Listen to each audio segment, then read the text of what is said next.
No, no, no. Is it green? Is it light green? Yeah. That's good. How about you cut the field?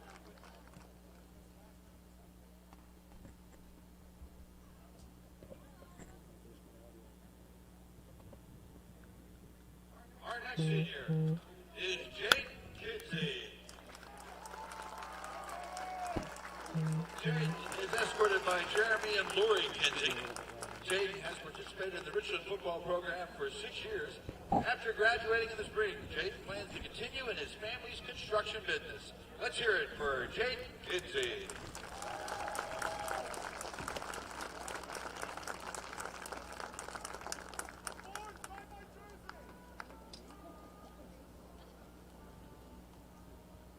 You're on me, right? You're not on live? Okay.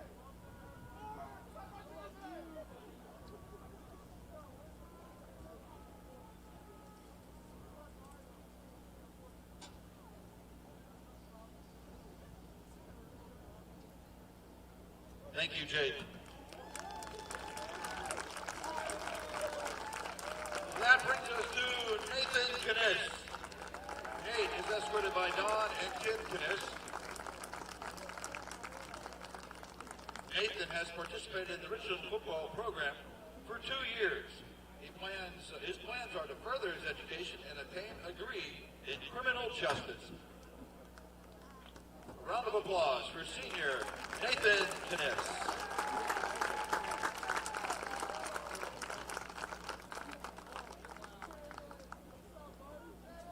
Thank you, Nathan.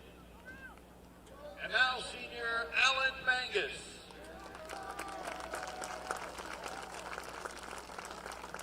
Alan is escorted by Chris and Raylene Mangus. Alan has participated in the Richland football program for 6 years. After graduating in the spring, Alan will attend the Indiana University of Pennsylvania to major in environmental health and safety.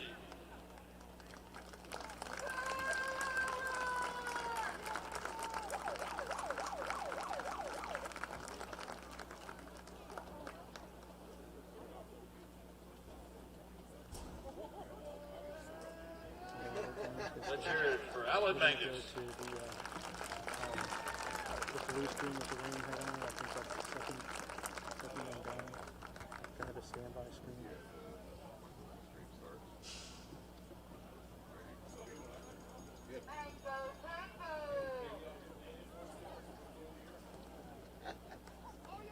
And now making their way onto the field, Aiden Marshall. You got the forfeit. Aiden is escorted by Mike and Karen Marshall. Aiden has participated in the Richland football program for 5 years and plans to attend college and pursue a major in forensic science. No score and Q talent. Turn their microphone down on the switch. Let's hear it for Aiden Marshall.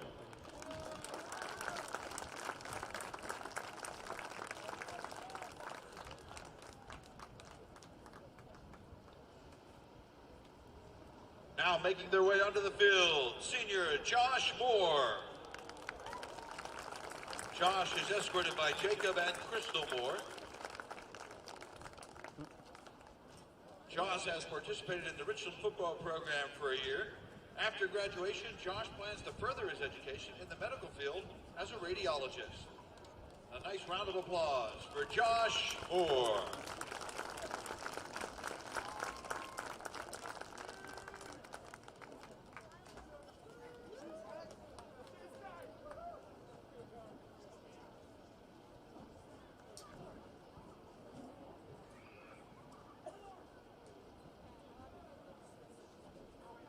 Now please welcome to the field, Cullen O'Dowd. Cullen is escorted by Sean and Christine O'Dowd. Cullen has participated in the Richland Rams football program for 1 year. Cullen's future plans are to attend Penn State University and major in biology.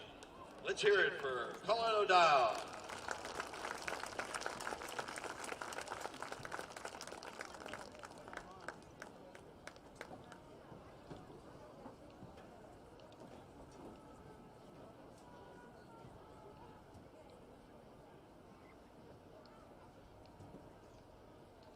Now joining us on the field, senior Connor Rager.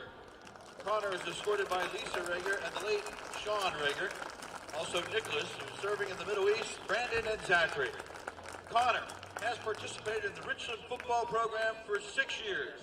After graduation in the spring, Connor plans to attend college and major in forensic science while continuing his athletic career.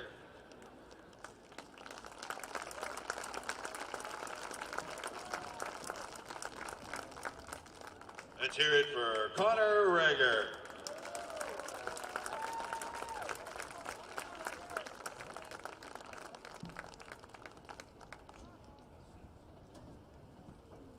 Now making their way onto the field, senior Jacob Sable. Jacob is escorted by Mike and Melissa Sable. Jacob has participated in the Richland football program for 6 years. He plans to attend college and graduate with a degree in engineering.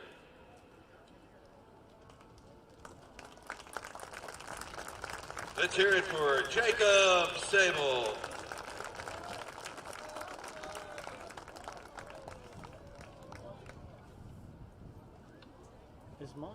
Is there any audio coming through right now? And now, making his way into the field, Jalen Triplin, Baba Jang.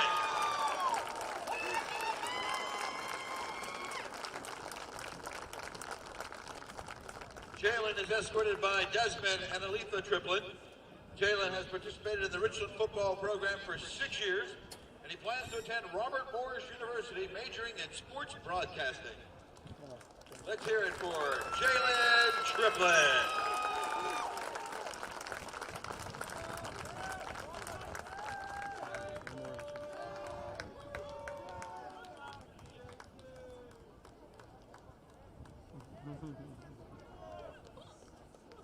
And how about a nice round of applause for all our football Richland Rams seniors.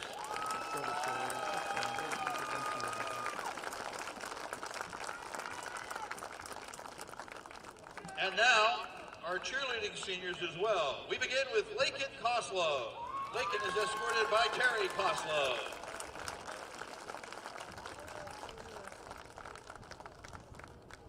Lakin has participated in the Richland cheerleading program for 6 years. She plans to attend the University of Pittsburgh and major in biological sciences. Let's hear it for Lakin Koslow.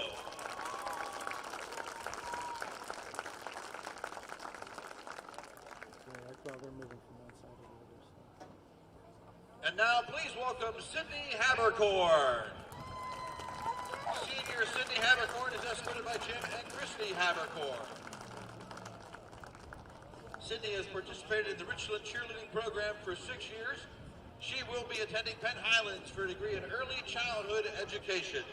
Let's hear it for Sydney Habercorn.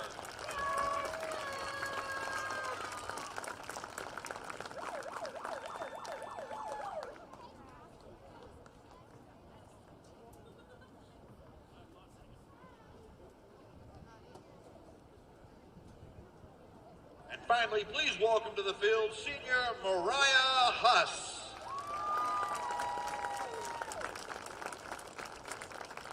Mariah is escorted by Bill and Tracy Huss. She has participated in the cheerleading program for 5 years. Mariah plans to attend college to major in political science, then to attend law school. A round of applause, please, for Mariah Huss.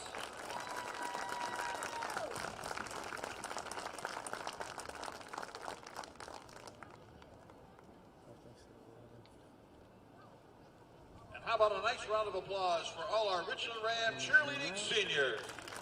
When I get out, just fade to wide. Give it a couple seconds and then fade to the... We will be saluting our seniors from another number of other programs at halftime, so stick around for that. Thank you again to all of our Richland Ram seniors for their dedication to the Richland Ram Nation.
enchilada as presented by the Richland Rams Marching Band. Okay. All right.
Okay. Go ahead.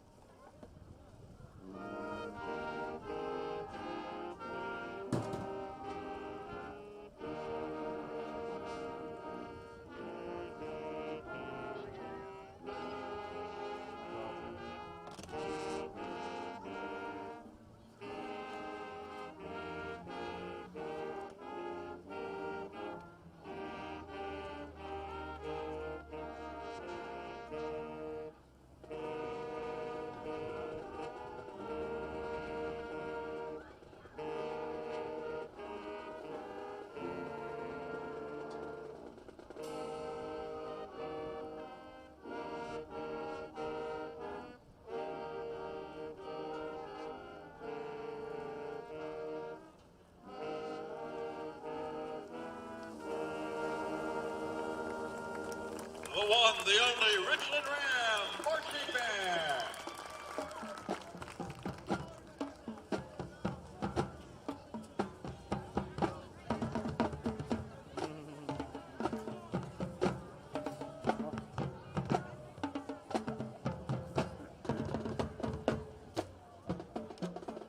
If you want to go back to the blue screen.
Welcome to Herlinger Field. It is a beautiful, beautiful night here in Richland. We have the matchup of two 3-1 teams as the Penn Cambria Panthers visit Herlinger Field to face our Richland Rams. And Freddie, we're going to see for the first time tonight a little change. The first true passing team that we've seen, I think, so far through our first 4 games. So this ought to be a great matchup tonight as the sophomore, Garrett Harold, we'll see him for the first time. Only a sophomore quarterback, but could provide some interesting sparks tonight. He's been causing a lot of discussion in the Laurel Highlands. He is 6'2", he weighs 175 pounds, he's over 200 pounds, so he's a big boy, and he can fling the ball around, and, he's a sophomore, but he really has a year's experience. He played all last year at quarterback, so he's an advanced sophomore. We can put it that way. At that freshman year, you take a beating, but you learn a lot, and I'm sure he's ready to go tonight. When you said we're going to see something for the first time, I thought you were talking about our Rams, because for the first time in the last couple of years, we are actually averaging more yards rushing per game than we are passing. And I thought that's where you were heading for. You kind of threw me a curveball and, threw the quarterback in, but that's okay. Richland has been averaging 153 yards passing, but 230 yards rushing and 18 touchdowns on the course of the year. They've been averaging 32 points a game and giving up only 12. So it's been a different kind of an offense for Richland this year, but that's Coach Bailey's philosophy. We're going to take what they give us, and if they're giving us the run. But how about our offensive line? I mean, that has something to do with this, doesn't it? Got to be the best in the Laurel Highlands, I would think, Fred. Yeah, who are some of those big guys up front? I mean, we need to give them some recognition. We always do. You have like Bryce Batchy, 255, Connor Rager, 270, Nathan Kniss, 230, Aiden Thomas, 250. We have a tight end, big tight end, 295. So I'm sorry, 215. So, we have a big front, and they move off the ball. I think one thing I always enjoy watching is our offensive line play and how they fire off the ball. And it's no wonder we get so many good rushing yards. Passing-wise, though, we have had a lot of success passing, even though we don't have the yardage. We have Griffin LaRue, number 3, who's been averaging 15.7 yards a catch. Ryan McGowan, number 10, and Jordan Ford, number 19, are the top 3 receivers for the Rams. And, the thing about it, LaRue's a junior, McGowan's a sophomore, Ford is the senior. But, 2/3 of our receiving corps are underclassmen. And rushing-wise, you've got a lot of young guys rushing the football for us. Number 2, Graydon Lewis, has been averaging over almost 7 yards a carry. Number 6, Evan McCracken, averaging 11.2 yards per carry. And number 15, our quarterback, Kellen Stahl, who's been averaging 5.6 yards a carry. And they're all, sophomore, freshman, junior. So it's a talented team, but the future looks like, looks really good. This year looks good. The future looks good. This is our last home game of the year, too. Yeah, we start playoffs on the 23rd. We'll travel to Johnstown next week for the final regular season game, which is weird to say only 6 games into the season. But under these conditions, Freddie, that's where we're heading. So October 23rd will be the start of the playoff season. It's pretty cool that we're playing football. There was such doubt there in August. Everybody was wondering, are we going to get to play? Are we not going to get to play? And I was really pulling for playing, not because I love the game so much, but for the kids. The kids need to be out there. They need to be playing. They don't need to be confined, at home. They need to be out with their peers and enjoying their senior year, and that's what it's all about. So I'm very happy. Our Rams are just coming right in front of us here. They got their nice royal blue shirts, white pants, white helmets. They look pretty sharp. They look very, very sharp. I kind of like the big blue, so I was kind of hoping for the blue pants, but they look very sharp in the white pants with blue jerseys. Penn Cambria in the black pants with the white jerseys tonight, and for the first time in a couple weeks, I should have no problem calling out numbers. We had a hard time last week with Cambria Heights' numbers being that light blue uniform with the red numbers. Very, very hard to see sometimes. I was watching you guys. I was watching you guys last week, and I really missed being there.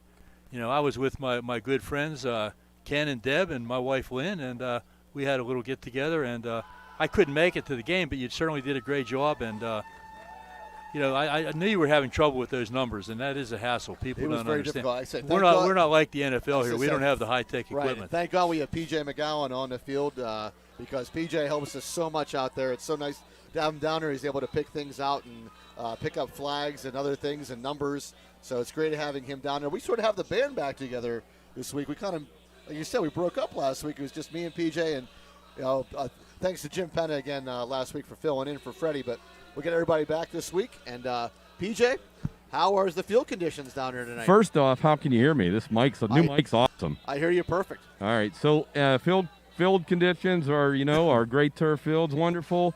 Weather is absolute perfect football weather. Little breeze, as it always is here at Herlinger Field.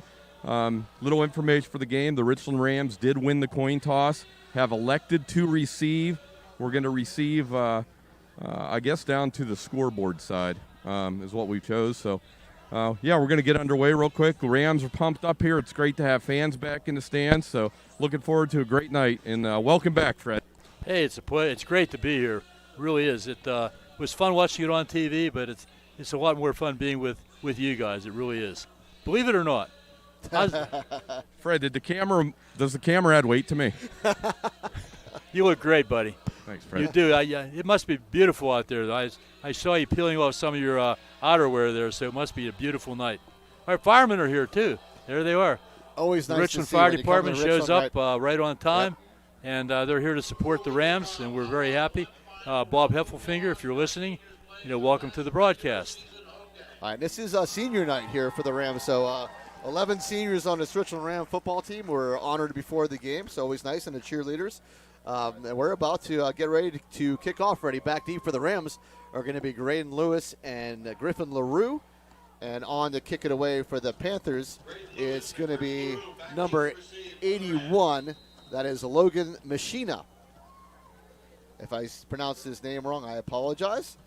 And there is the kick. It's a low kick, and it skitters past. And Graydon Lewis will pick it up at about the 2-yard line. Bounces out to the 10 and gets tackled at about the 12-yard line. Well, that's Evan McCracken. Sorry, Evan McCracken. No, that's Graydon Lewis. That's a real win for the special team there. You don't like to start that deep, but we're deep in our territory, so what would you expect right now? You'd expect maybe try to run the ball out of there? I'm expecting a deep pass right off the bat. See if we can get out of that hole in a hurry. Well, we're going to get ahead and spread them out as we usually do, so it'll be Kellen Stahl, side card to the his left by Graydon Lewis. One wide receiver to the right, two to the left. Changing the play.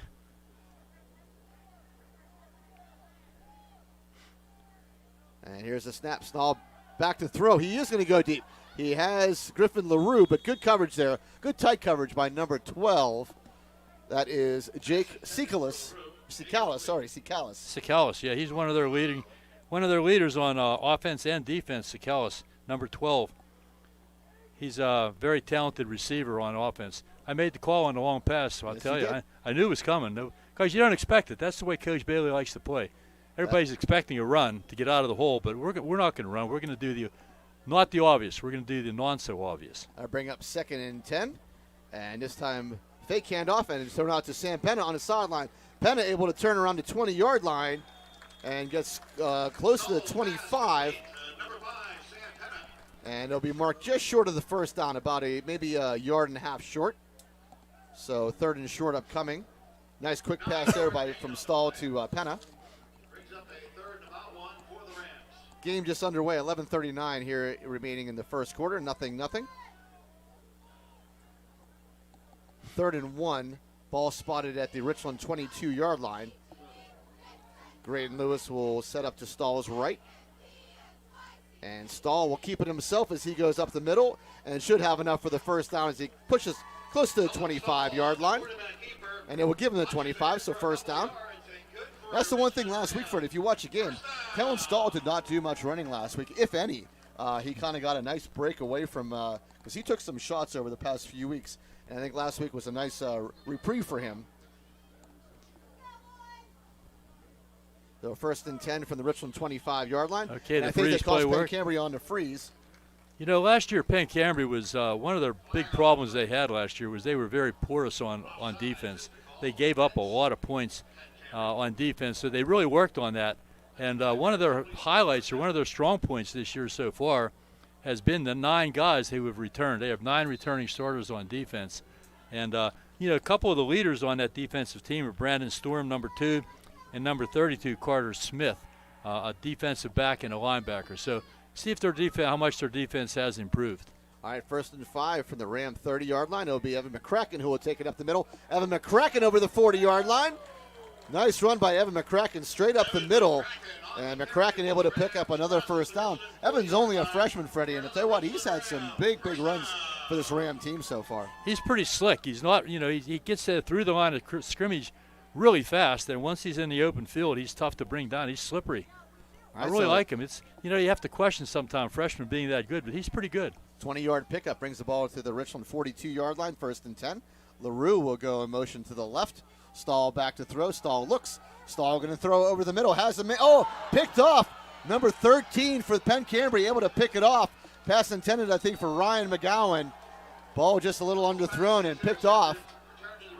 And that was number 13 in coverage.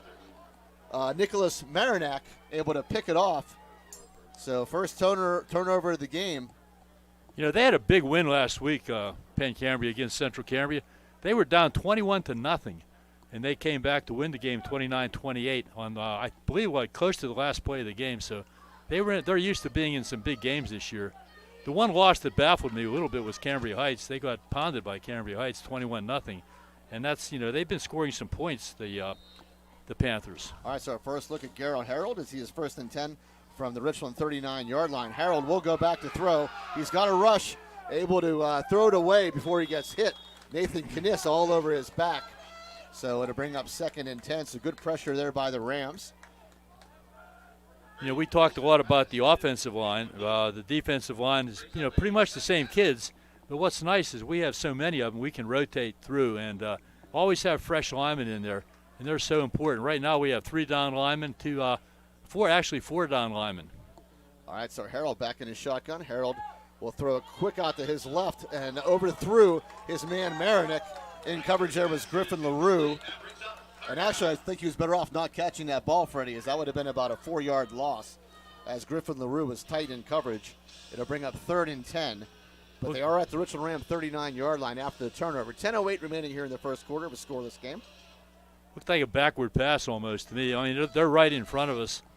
And I'm standing right on the 45-yard line. That was close to being a backward pass, which would have been a fumble. Back to throw. Harold's got to roll out to his right again. Another big Ram rush, and it's a sack. Back to about the 47-yard line. So the Rams, great defensive coverage.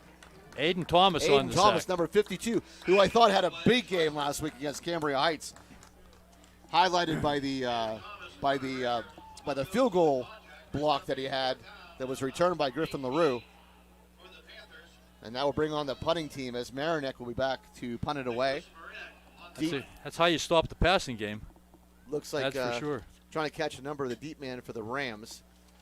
Kellen Stahl back to receive, but the punt will not get there as it bounces. Takes the Richland bounce back towards the 25-yard line. So Richland's first drive stopped short by the interception, but great defense by the Rams, 3 and out, and they'll get the ball back at their own 25 with 9:22 left in the first quarter. 0-0 here from Herlinger Field. Garrett Harold has thrown for 745 yards this year, so he can fling the football around. Nick Phillips, the head coach of the Panthers in his second year, he's a Penn Cambria grad. Also coached at Altoona for a while. All right, so Stahl will go back in the gun. Evan McCracken running back to the right. No, it's Graydon Lewis. Lewis will take the handoff and will pick his way for about 3 yards, so about the 28-yard line. Bring up 2nd and 7. One thing you can say about our linemen, they really hold their blocks. They really do. I'm trying to see who's number 50. Who's our 50? Connor Rager. Connor Rager drove a kid about 20 yards downfield. Just amazing. Great block. All right, so the Rams now 2nd and 7, ball at their own 28-yard line. Stahl rolls out to his right. Stahl looking. Stahl throws, has a man, and dropped by Griffin LaRue. Boy, Griff's really been coming around this year, hasn't he? He's only a junior. He'll be back, and he's been having a pretty good year so far. I talked to him after the last home game. I spoke with him and told him great job, and he was very, very thankful. He's a nice kid, very nice young man. All right, so 3rd and 7 upcoming for the Rams. They're at their own 28-yard line. We have nothing score here with 8:42 remaining in the first quarter. LaRue does have 267 yards receiving this year, 15 yards plus average reception. Stahl. Quick throw out to Sam Penna over his head. That'll fall incomplete, and that'll bring up fourth down. I imagine the Rams are going to punt. They didn't have to punt all last week, and I think they're going to have to put the punting unit on as they're at their own 28-yard line. They don't punt very often.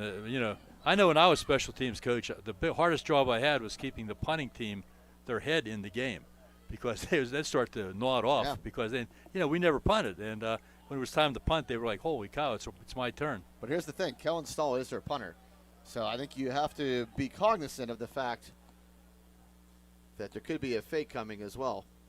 Kellen Stahl going to put this one in the air. It's a nice punt. Ball bounced at about the just shy of the 40 in the Penn Cambria territory, and the ball will be down at about the 39-yard line, where Penn Cambria will take over, 1st and 10. The ball was touched by one of the Richland Rams, and kind of backed away from it. But just touching a punt like that doesn't necessarily mean it's down. Sometimes kids get the conception if I touch it, I can run away from the ball and it's over. It's not. It's not over until you actually kill the ball. I used to tell my guys, pick it up and hand it to the official. That's the safest way to do it. All right, so Harold back in the gun. Second possession for Penn Cambria. Harold will hand it off this time. He'll go up the middle, and the Rams are stout there, and that will be a no gain. It'll bring up 2nd and 10, so good job by the Richland Ram defensive front. Number 60 for the Rams. I don't think we have a number 60. It's number 63, 50, Connor Rager. 63 and Connor Rager. And number 50, and Connor Rager. I don't have a roster in front of me right now. I'm at a loss. Marinick goes in motion. And a handoff again up the middle. And again, a big hit there. Looks like Brock Batchy, number 11, and number 76, Aiden Marshall, able to put the stop on the ball carrier, who was number 10, Braden Pfister, for about a 1-yard gain. It'll bring up 3rd and 9. You want the lights on? You want the lights on? Yeah. Okay. Looks like you're having trouble seeing that. Well, it's my bifocals and this thing's up here, so it's getting dark in here. I'm just getting old, Freddie. That's all. All right, it will be Harold back to throw. Harold getting big pressure again, and he'll have to throw it away. Good pressure applied again by the Rams. That's number 11, Brock Batchy, and again, number 76, Aiden Marshall, who came in. But there is a flag on the play. We'll check this. I believe it's on Penn Cambria. Illegal men downfield there on Penn Cambria, so it'll be declined, and it'll bring up 3rd and 9, or 4th and 9, so it'll be a punt by the Panthers. Again, great job by the Ram defense. PJ, you got to be impressed right now by the Richland defense. This defense is just stout. I mean, all studs up front, fast and aggressive guys in the secondary. So, yeah, it's going to be tough for the Penn Cambria to get anything in motion here tonight. Richland just needs to get their offense in gear. They had a promising first possession, but negated by a interception. Kellen Stahl picks this ball up right around the 21-yard line. Able to turn it to the 25 as he turns, and we'll get to about the 23 before he's taken out of bounds. Fans want a late hit, but will not be called. 3 Penn Cambria players there to meet him. That was a good, clean hit. Cullen just walked away. That's smart. I have to see. Who's number 11 for them? That is the quarterback. That's Garrett Harold. Harold. All right, so the Rams here with 7:08 remaining in the first quarter, scoreless game. 1st and 10 at their own 28-yard line. Graydon Lewis will sidecar Stahl to his right.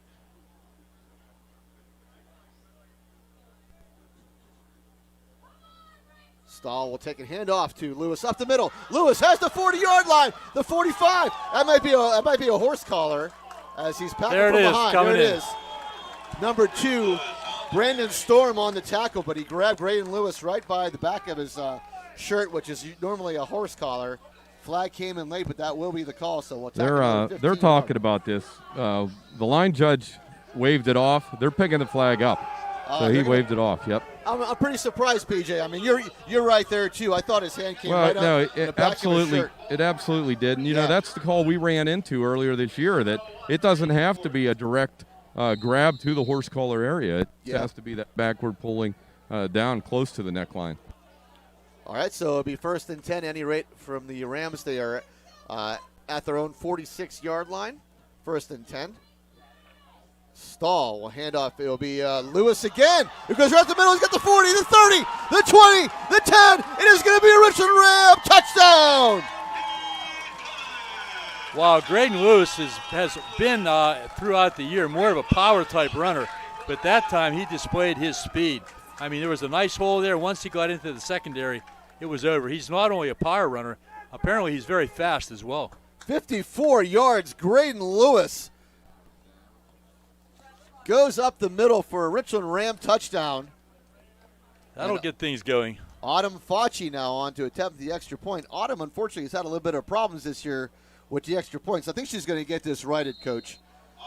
She was so good last year, having a great soccer season. Just saw she scored her 100th goal for the ladies, for the Lady Rams. And there is the kick, and it is up, and it is no good. She misses wide to the left.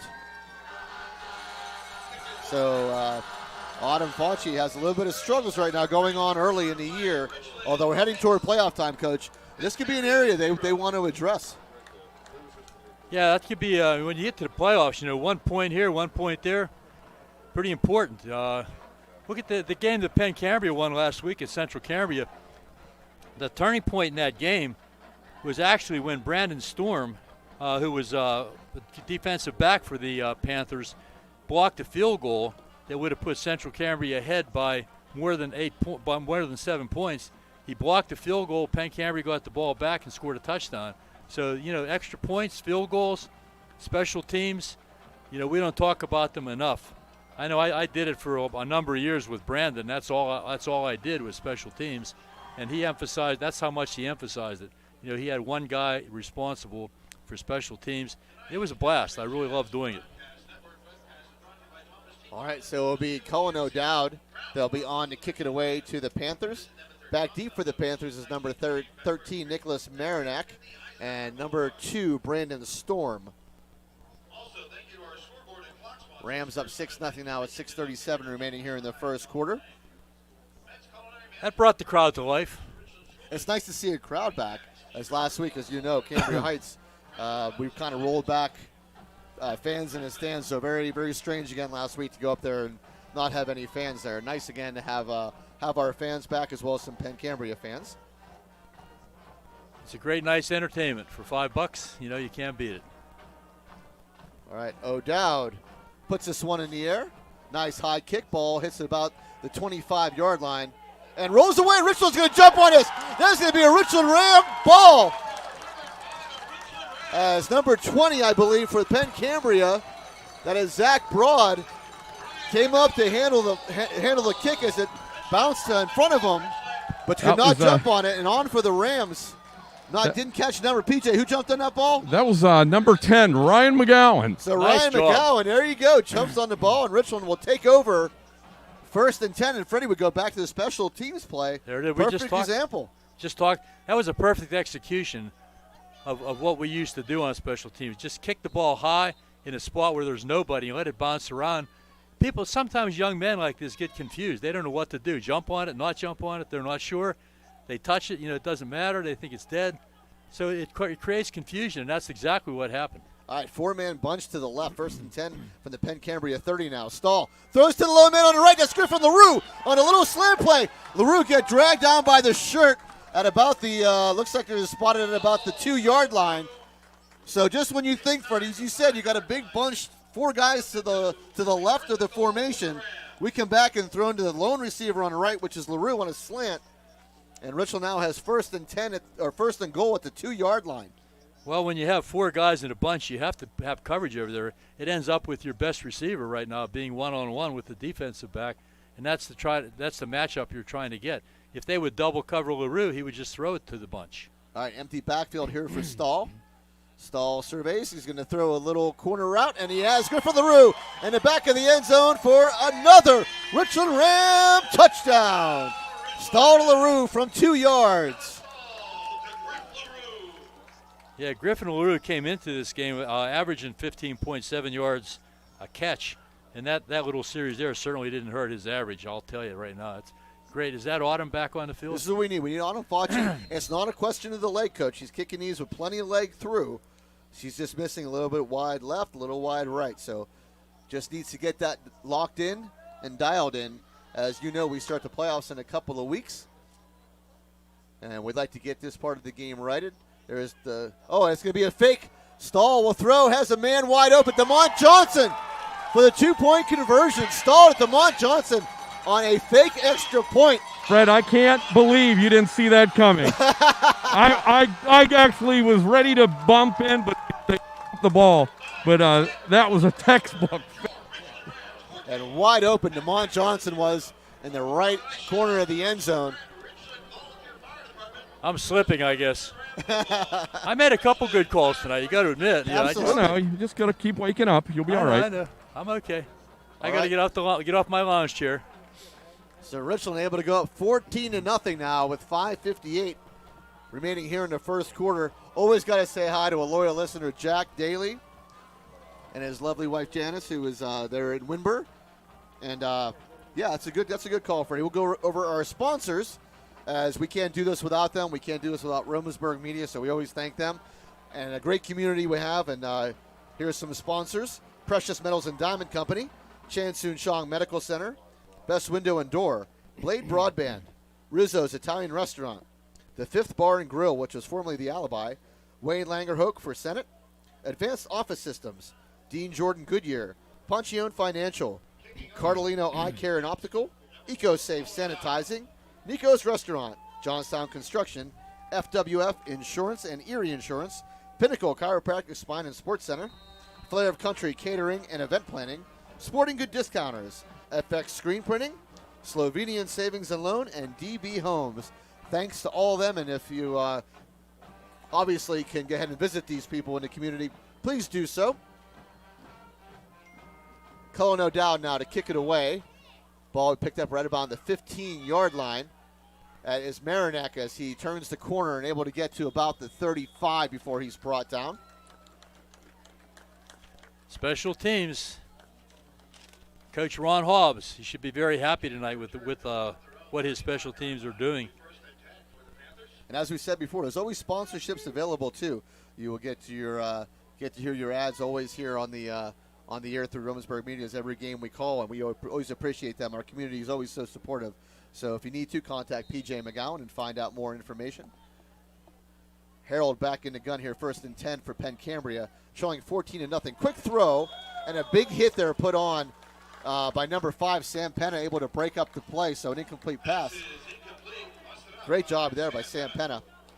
He's a feisty little guy, isn't he? Absolutely. I love watching him play. Our defense has just been solid all around. I mean, there's not really been one weak link in the defense.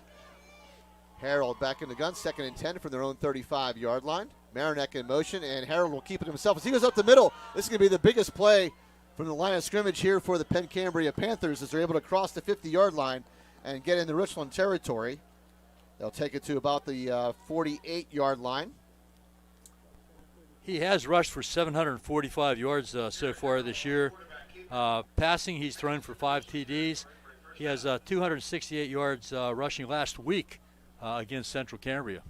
All right, Harold this time will hand it off, and in the backfield, Bryce Batchy takes down the ball carrier. That is number 32. That is Carter Smith. And Bryce Batchy able to pick him up and throw him back for a big loss on the play. Yeah, Carter Smith has been one of their big ball carriers all year. Carter Smith, number 11, Harold, number 10, Brandon. Nick Marinak, number 13, have been their key rushing guys for the season. 5-yard loss all the way back to Penn Cambria's 47. 2nd and 15 now. Harold over the middle has a man, Marinak, who picks up. He's got the first down before he's dragged down. Graydon Lewis able to pull him down at about the 30-yard line of the Rams. So nice throw from Harold there to Marinak. And I think that's the first completion of the night for Harold. Nice little quick slant. That quick slant is hard to stop. It really is. You see that on TV all the time, in the pros and the colleges and then the high school level. Quick slants, tough to cover. All right, 1st and 10, Penn Cambria at the Richland Ram 30-yard line. Marinac will go in motion to the right. Harold back to throw. He'll roll out to his right. Harold looking downfield. Harold stops. Big rush again by the Rams. And is able to throw a pass and complete it as he gets over the 25-yard line. That is Marinac, I believe, at number 12 on the reception. That is Jake Sikalis. Nice scramble. Nice blocking. Got it. He got the edge. You can't let him get the edge like that. And he had a lot of vision. There was nobody in front of him, so he had a good vision, and he picked the right receiver. 2nd and 4 upcoming now for Penn Cambria. They're at the Richland 24-yard line. Harold again this time will keep it. Rolls out to his left. Another big rush. Brock Batchy along with number 54, Nathan Kniff, and finished off there by number 63, Bryce Batchy, I've called his name a lot so far, Coach, and we're only 3:28 remaining in the first quarter, and Bryce Batchy having a big game so far. It's a big loss of about 8 yards or so.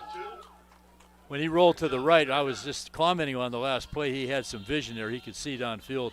That time he had no vision. They contained the edge, put the heat on him, and he had nowhere to go, nothing to do. He had an ill-advised. He tried to cut back, and that's when he got clobbered. All right, 3rd and 12 now for Penn Cambria at the Richland Ram 32-yard line. Harold will keep it himself. Try the middle again on the keeper, and he's hit by some Rams, but he's able to push forward. He's a big kid, and the Rams have a difficult time bringing him down. Harold gets to the 23-yard line. He's going to be a few yards short of the first down, probably about 3 yards short. So 4th and 3 upcoming, gain of 9 on the play. So this is the first what we could call big play of the night? Down 14-0. They'll call it 4th and 4 as they spot the ball at about the 24-yard line. Harold will go to the gun.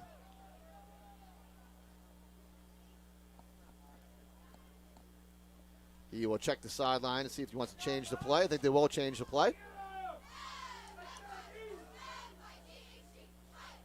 Harold will drop straight back to throw. Harold over the middle. It's picked off. That's Kellen Stahl. 25, 30, the 35, the 40, the 45, the 50, the 40, and Kellen Stahl. Oh, there's a flag on the play. They're going to call a clip on the play. It was going to be a Ram touchdown. Aiden Marshall, I think, will get called for the block in the back. He barely touched him. If you were watching. I was going to say that. I wasn't sure if they were going to call that, but the flag came out. He did touch him, and the kid did go down. But, from my perspective, and it's right in front of us, he really didn't push him. He just touched him, and maybe the kid's smart enough to figure it out, Go down. He's touching my back. I'm going down, which is good. That's good for him. Still a nice interception by Kellen Stahl on a 4th and 4. The Rams will take over, but it negates the touchdown. As Stahl, they pointed Penn Cambria's way, but that is definitely not the call. It should be the call on the Rams. We always talk about our big power guys and our power this, power that, which we have.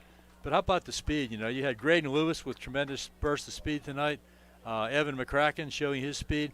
And now we have our quarterback showing that he's a sprinter, too. I think they could probably have a heck of a 4x100 relay team in track. Ryan McGowan is on that 4x100 Ryan McGowan, team, yeah.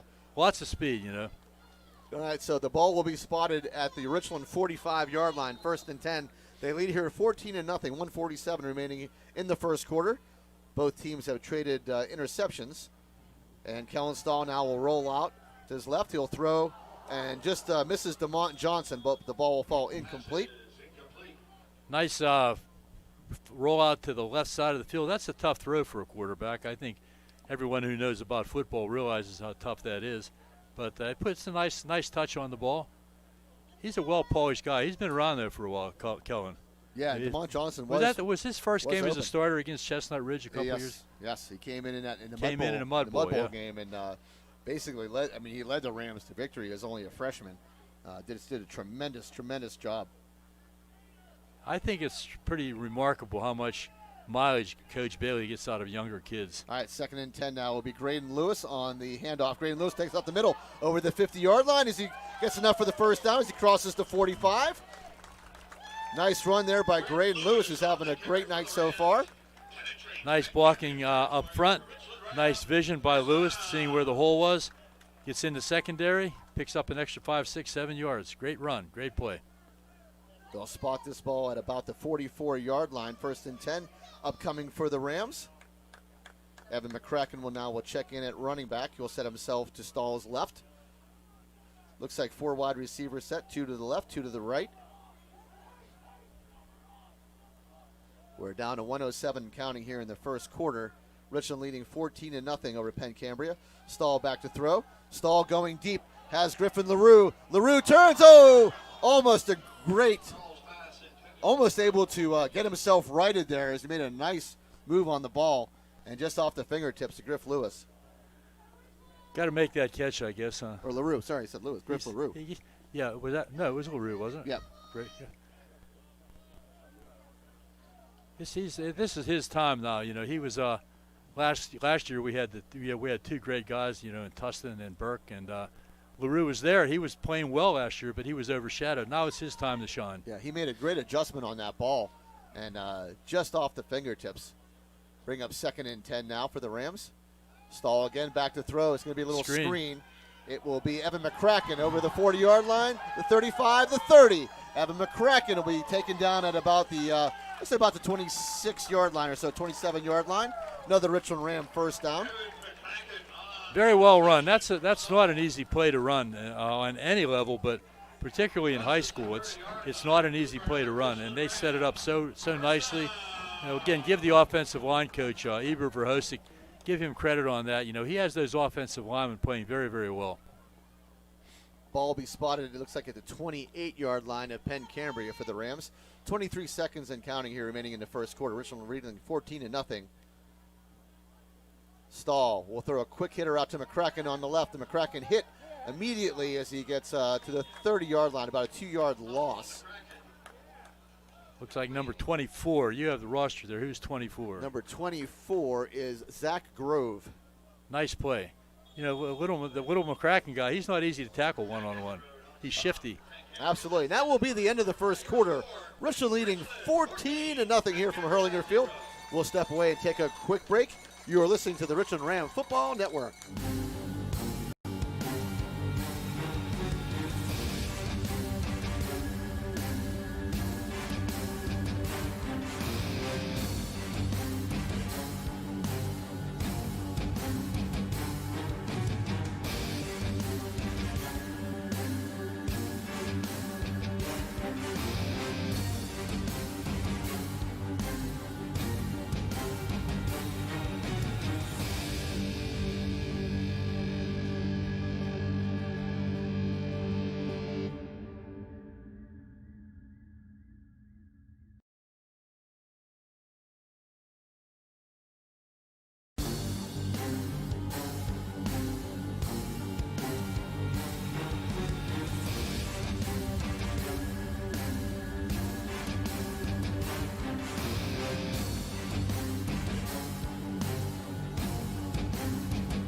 We are back from Herlinger Field after the end of the first quarter here. Richland leading 14-0, and we'll head down to P.J. McGowan with a little bit of check on some scores. A big improvement for the Bishop McCourt 13, Central Cambria 0 right now.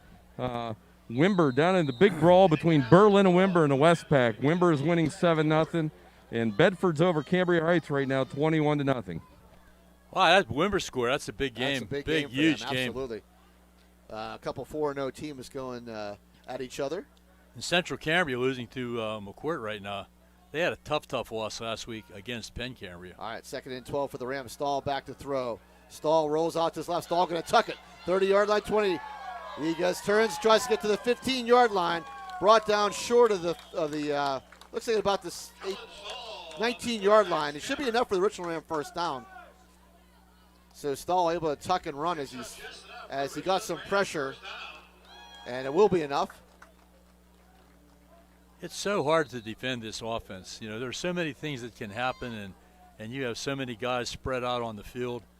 It's just very, very – I've said it many times. I'd hate to be a defensive coordinator trying to prepare for this offense. All right, they will spot the ball at the Ram 18-yard, or the Penn Cambria 18-yard line. LaRue will take this pitch, and LaRue will turn the corner. He's got the 10, the 5. LaRue dives for the end zone, and there's another Richland Ram touchdown. Griffin LaRue from 18 yards. Nice little pitch from Stall to LaRue.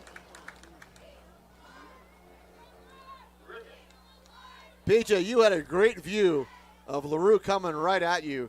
Great pitch play there by It was. Stahl. I mean, I was, whenever he's coming barreling around that corner, he's a big boy. But Ryan McGowan threw a nice block for him on the cup, clipped the edge for him, and hit clear sailing. One guy caught him at the end zone, but he had enough momentum to take him in. All right, so Autumn Facci on now to attempt the extra point. Kick is up, and this one looks like it's going to be good. So Autumn Facci puts it through to put the Rams up 21-0 with 11:22 remaining in the first half. Was that? I was talking to Mr. Penna. I missed the extra point. Sorry.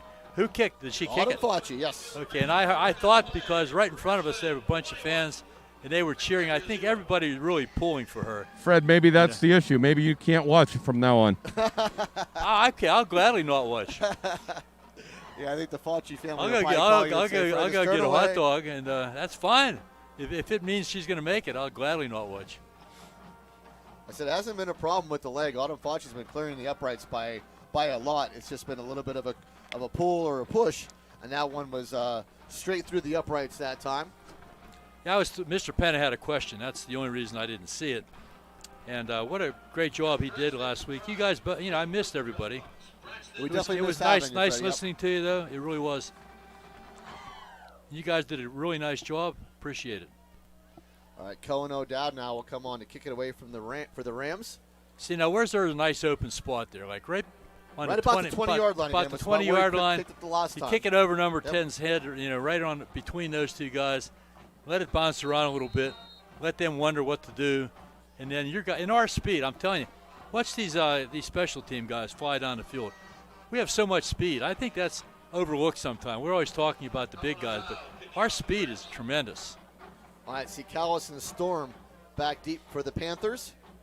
Kick is away, and the kick will land at about the 15-yard line. Caught there by Storm as he takes over the 30-yard line and gets to about the 32. It looks like they're going to spot it, maybe the 33. So 1st and 10, but Penn Cambria trails now 21-0. Rams defense has been pretty stout. That's probably was not planned to be that way. That's one thing you don't want to do is a nice pop-up to the, the deep man and let him get a running start. That's not a good special teams play. And it's still, though, they covered it pretty well. We're outside, barely outside the 30. All right, Harold in the gun. And Harold will hand it off up the middle. And that will go for maybe a yard at best. So about the 34-yard line. Pickup of 1 for Penn Cambria on the handoff. Bottom of the pile of no surprise there, number 50, Connor Rager. I was talking to one of the coaches on the field before the game, and they were concerned that Penn Cambria might be able to run the ball against us, and I'm thinking good luck with that. I just didn't see it happening, but they know a lot more about what's going on than I do. And so far the run, except for the Herald's quarterback running, the run game has not been there for Penn Cambria. 2nd and 9 upcoming for the Panthers. Harold back to throw this time. Harold going to throw a little slant to Marinak as he is hit immediately. Rams are calling for a fumble as Marinak was hit quickly right off the slant play as he got back to the line of scrimmage. And I think it will remain Penn Cambria ball. And they were trying a little screen pass on the inside. Did you see that? They had the linemen there lined up on the inside. It was not a screen. Normally screens go to the outside. Johnstown runs that play all the time. They're the ones that perfected it. And I can't remember what we had a nickname for it, but it's a little inside. I think bubble screen. No, I don't know. Whatever it was. Nobody cares anyhow. But it really worked. Johnstown knew how to run it, and that's what they were trying. 3rd and 9 upcoming now for Penn Cambria. Harold rolls out to his right, throws back to his left. And Penn Cambria able to take it over the 50-yard line to the 45 before a big hit put on there by Looks like number 2, Graydon Lewis, but a big pickup there for Penn Cambria as they go into Richland territory to the 45-yard line. Graydon Lewis is a hitter. You know, he loves to hit people. In fact, at practice, I think sometimes at practice he backs off our guys. You know, he doesn't want to hurt somebody. I think that was number 10 on the reception, Braden Pfister for Penn Cambria. He showed some speed, a little burst of speed. 1st and 10. Now for the Panthers. And a little pitch out to Marinick on the right side. Marinick able to pick up a couple yards, but brought down by number 1, DeMont Johnson, and Aiden Thomas, number 52. We practiced. I'm going to go back to the screen here. We practiced playing Johnstown one week, all week, how to stop that screen pass. I mean, we worked really hard at it. First play of the game, they ran it and scored a touchdown. It's true, right on this field. I remember it vividly. It just came, you know. Yeah, after a week's hard work, first play, touchdown. We're like, okay, what do we do now? All right, 2-yard pickup for Penn Cambria. It'll be 2nd and 8. Harold checks the sideline. Pretty similar sets that Penn Cambria runs compared to Richland. Always spread out wide, 1 running back. And Penn Cambria will go ahead and take a timeout. While we do that, we'll go ahead and run down our sponsors again. There we you cannot go. do this, Freddie, without these sponsors. You want me to read them? If you'd like to read them, Freddie, you can I go never ahead and did take this. over. So Freddie wants Precious to take Metals over. and Diamond. Chan Soon Song. Now you gave me the hard Chan one. Soon Song. Chan Soon Song Medical Center. Best Window and Doors. Blade Broadband. Rizzo's Italian Restaurant. The 5th Bar and Grill, formerly the Alibi. Wayne Langerholk for State Senator. Advanced Office Systems. Dean Jordan Goodyear. Ponchione Financial. Cardellino Eyewear and Optical. EcoSafe Sanitizing. Nico's Restaurant. Johnstown Construction. FWF Insurance and Erie Insurance. The Kraken Chiropractic, Spine, and Sports Center. I missed one. Pinnacle. Flair of Country Catering and Event Planning. Sporting Goods Discounters. FX Screen Printing. Slovenian Savings and Loan. DB Homes. I only made one little mistake there. I forgot the word Pinnacle. Yeah, it's Pinnacle. How did I do? It's Pinnacle Chiropractic. You did fantastic. I'm telling you. I crossed out the, it's Pinnacle Chiropractic. I could have gone a Sports little Center. slower maybe because I thought I didn't want to, go beyond the timeout. You did fine, man. Thank That's you. Perfect. And again, thank you to all sponsors. Sponsorships are available. So if you're interested, please contact PJ McGowan. Harold now, 2nd and 8 for Penn Cambria at the Richland 43-yard line. Empty backfield for Harold. Harold drops straight back to throw. Looking, gets some pressure up the middle, and the Rams are able to hit him as he gets back to about the line of scrimmage. Maybe a yard loss, a couple yard loss, excuse me, because the ball was at the 43. All the way back to close to the 46-yard line now. So about a 3-yard loss. Our defensive line is so quick. And look, we're getting substitutes on a defensive line now. 52. And you got to figure that's a good coverage sack because Harold It's a dropped coverage, straight yeah. back to throw. So the coverage was there and the defense able to get in. 3rd and 11 upcoming now for Harold. Harold hands it off. Run out to the right here by number 20 for Penn Cambria. That is Zach Broad, who is brought down after a short gain as he gets back to about the 43-yard line. Coach Phillips has done a good. This is only his 2nd year at Penn Cambria, and I can see anyhow improvement in the team. I remember last year, that was his first year. He was struggling a little bit. I can see some improvement there. He's going to be around for a while. He's a Penn Cambria guy, and he has a sophomore quarterback, and that's 2 more good years with him. And let's face it, this game's not really over yet either. All right, Penn Cambria going to go for it here on 4th and 8. They trail 21-0. Harold drops straight back to throw again. Harold looking, has deep pressure, and the Rams take him down. Another sack by the Richland Rams. Aiden Thomas in on a sack. I think the ball may have even come loose. But Richland will take over on a big sack by number 52, led by Aiden Thomas. So Aiden, another great game. I tell you, he had a fantastic game last week and is just backing it up again this week. These guys love to play football, don't they? I think that's the key. They just love the game, and I'm so happy that they're getting a chance to do it. All right, He's so a senior, isn't he? Aiden? he's only a junior. Oh, he's only. Oh my gosh. All right, 6:47 remaining before halftime. Richland leading 21-0. They take over on downs. They are at the Penn Cambria 48-yard line. Pitch to Griffin LaRue, who turns the corner at the 50, and we'll get close to the 45-yard line before he's brought down. Gain of about 3, but there's a flag on the play. This could be a face mask. Number 10 for the Rams was doing a nice job. That's Ryan McGowan's done a great job blocking so far. Done a nice job out there blocking as a lead back. And we have, we'll see what the penalty Pretty is. sure this may be a face mask on Penn Cambria, and it is. That's face one. mask on Penn Cambria. And what I like about our team and I like about our coaching staff, kids are all involved. You know, there's 11 kids on the field. They all have a job. Sometimes you'll see kids who are on the off side of the field or who aren't getting the ball or who don't feel like they're involved in the play, kind of slowing down a little bit. Our guys are all involved, and that's the sign of a good team.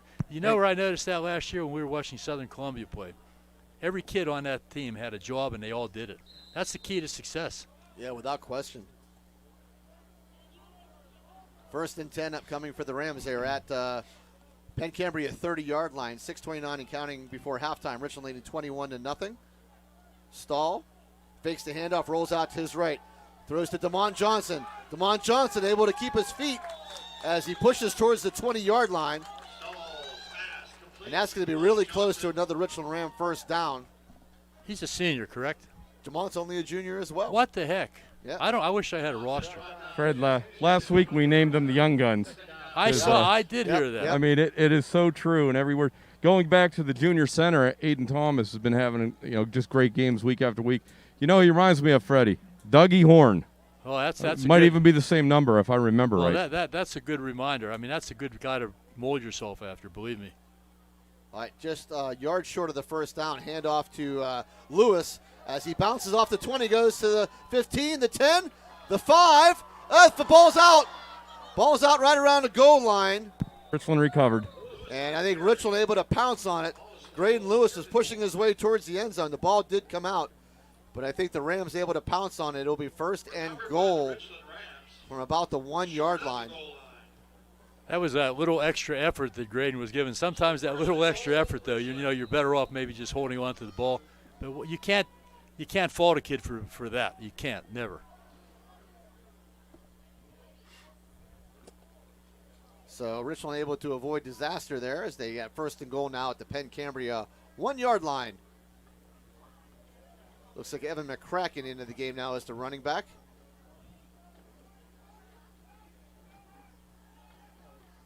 Ryan McGowan in motion. He'll hand off back to McCracken, who takes it up the right tackle for another Richland Ram touchdown. McCracken from 1 yard out. We have a Penn Cambria player down in the end zone. So Richland leading here now 27-0, pending the extra point. We'll go ahead and step aside and take a quick break as you are listening to the Richland Ram Football Network.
How about a Richland hand?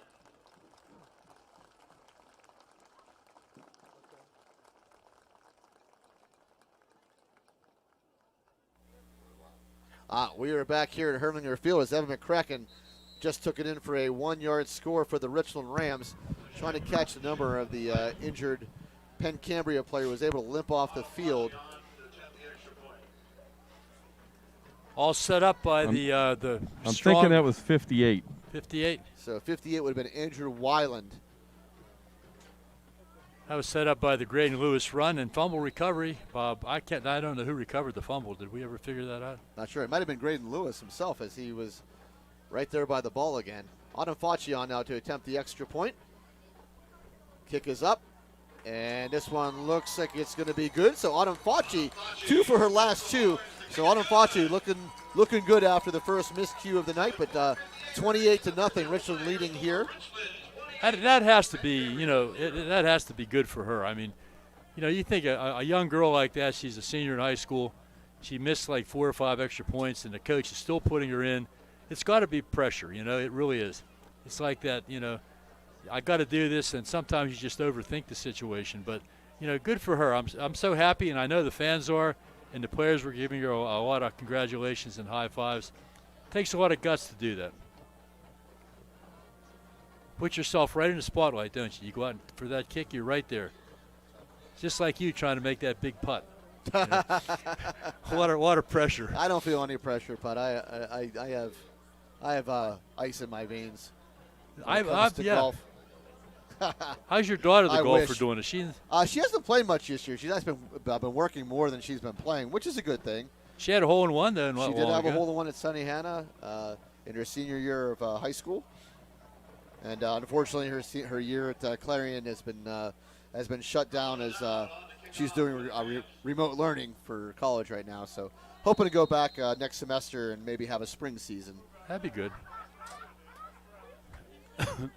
All right, Cullen O'Dowd on to kick it away again.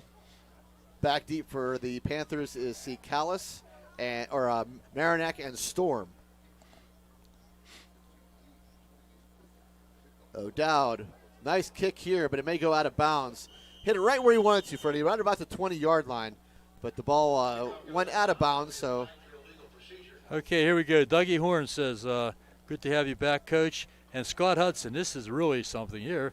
Hey, Coach, we're listening from Pattaya, Thailand. Wow. Great to hear the shout-out to the O and the D lineman.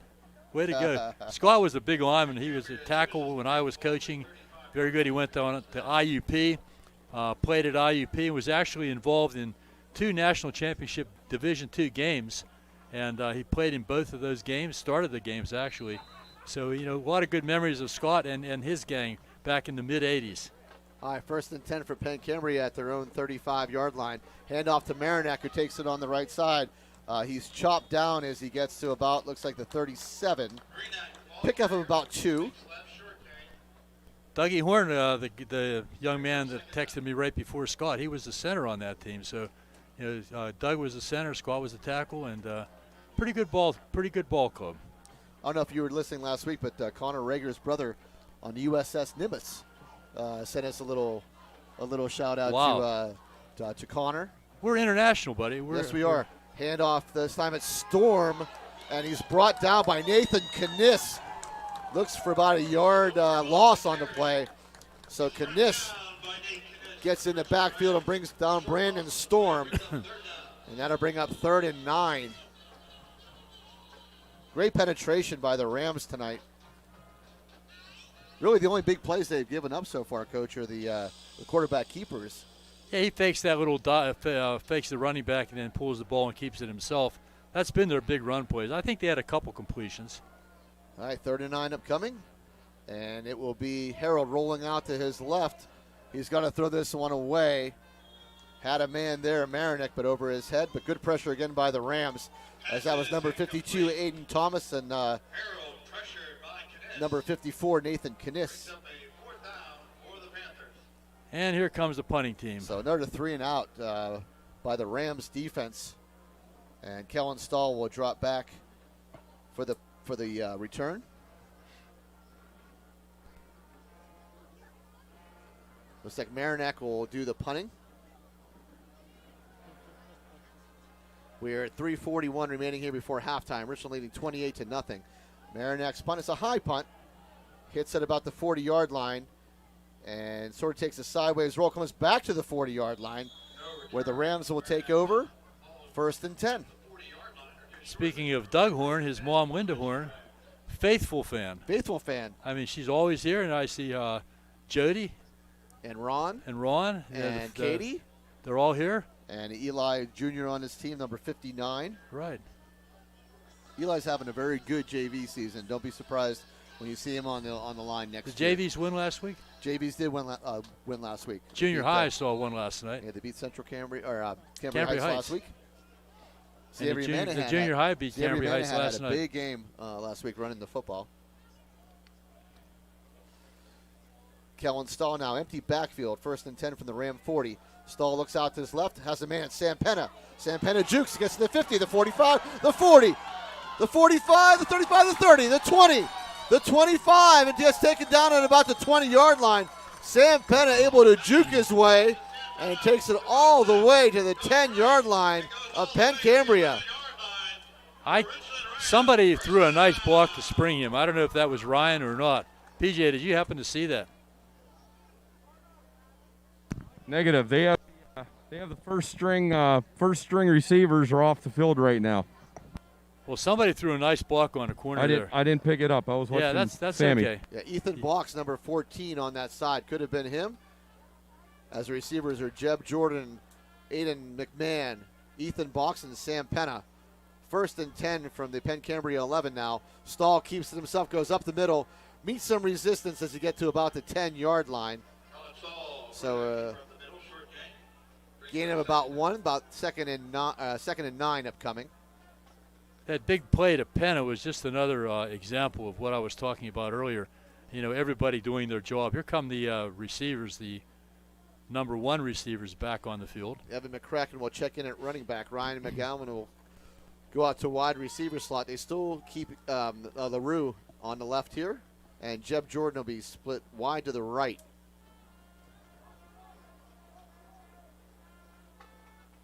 So Stahl with 2 minutes remaining before halftime. Richland leading 28-0 and knocking on his doorstep again as Stahl fakes the handoff, throws, has Griff LaRue.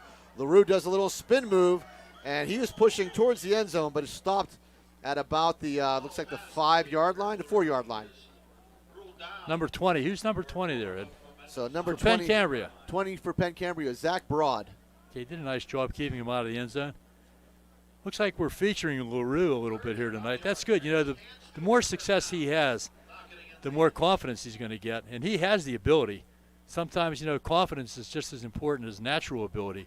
So the more touches he gets, that's certainly going to help him out.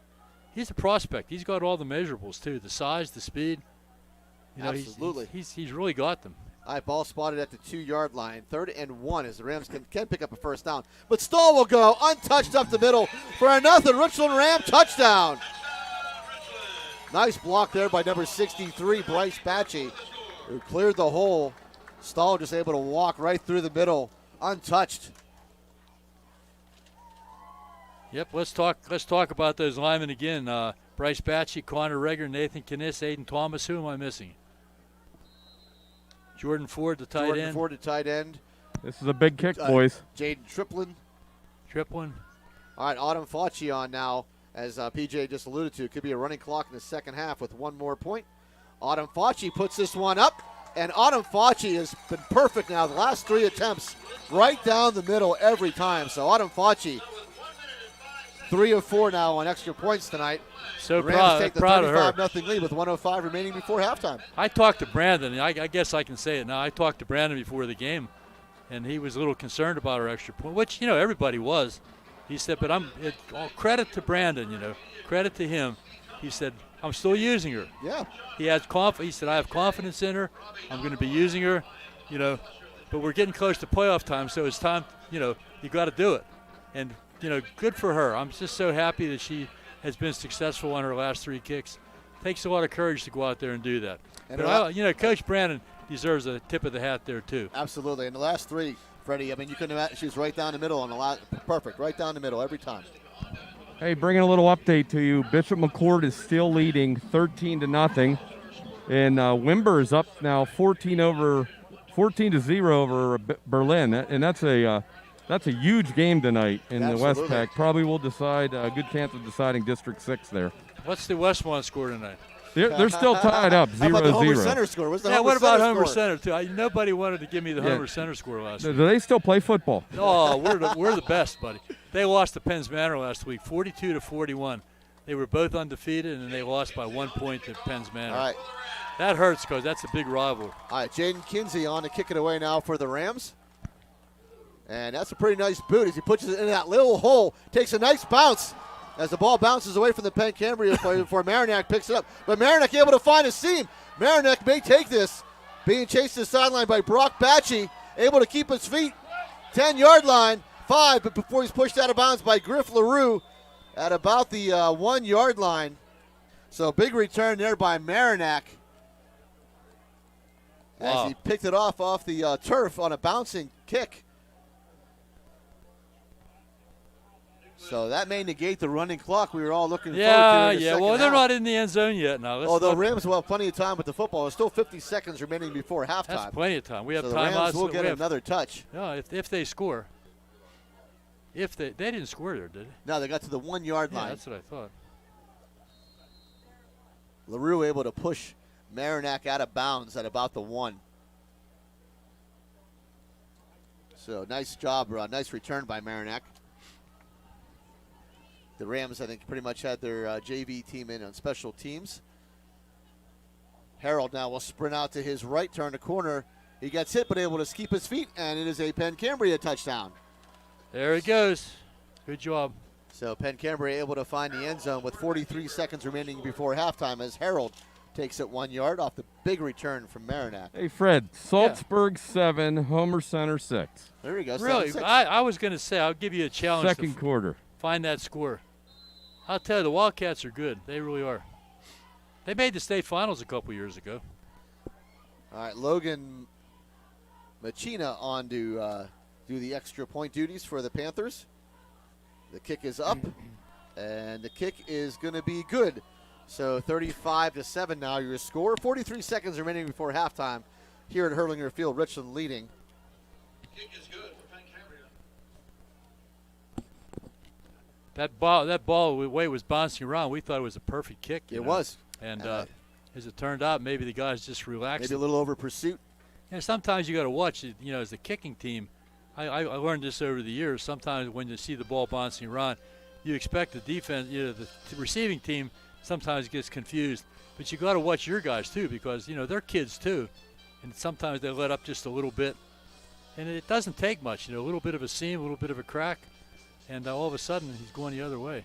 So it was a nice run. Yeah, Marinac did a nice job as he found a little crease and able to bounce it out to the right. You always want to have something positive to say at halftime. When you're the coach, I've been there. You're losing 35-0. You're thinking on the side, what am I going to say? Got to get these kids up a little bit. So you always have to have the right words. So having something like that happen is a great thing. It gives you something to start with. Say, look, we got on the board. Let's just take it one play at a time. One series at a time. You got the whole speech written out ahead of time.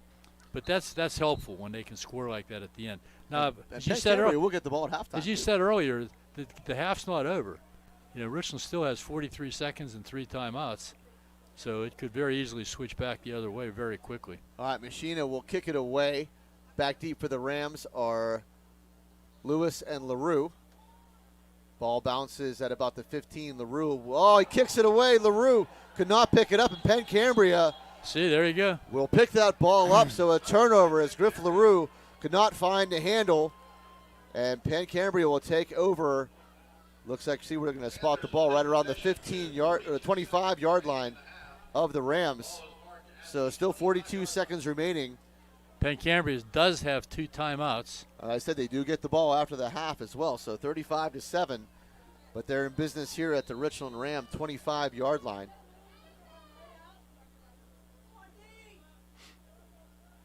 So a couple mistakes here by the Rams tonight. Harold in the gun. Harold drop backs to throw. Harold will throw this one over the middle. Has a man. Interference. Good coverage, but they're going to call a face guard there by Griff LaRue as he never turned around and looked for the ball and just threw his hands up. So that will be a pass interference call on the Rams. You see, Penn Cambria has a little spring in their step right now. This could be exactly what happened to them last week, Fred, against Central Cambria, too. You know, they got a couple breaks and got them some momentum going, and they rode it to a victory. Yeah, they were down 21-0 at the end of the first quarter, I believe. And they came roaring back to win the game 29-28. So they've you know, you got to give them credit. They've been down before. This is not new territory for them. But, you know, 35, being down by 35 is pretty formidable. But there's that kickoff. We talked about it, and there it was again. Ball spotted at about the 12-yard line. Harold rolls out to his right. Harold looking in the end zone. Harold is going to get hit from behind. That is, I think, Connor Rager able to chase him down and hit him from Nathan Kniss. And I think he picked up 2 yards. And it will be a timeout called by Penn Cambria. We have 23 seconds remaining before halftime. Richland leading 35-7.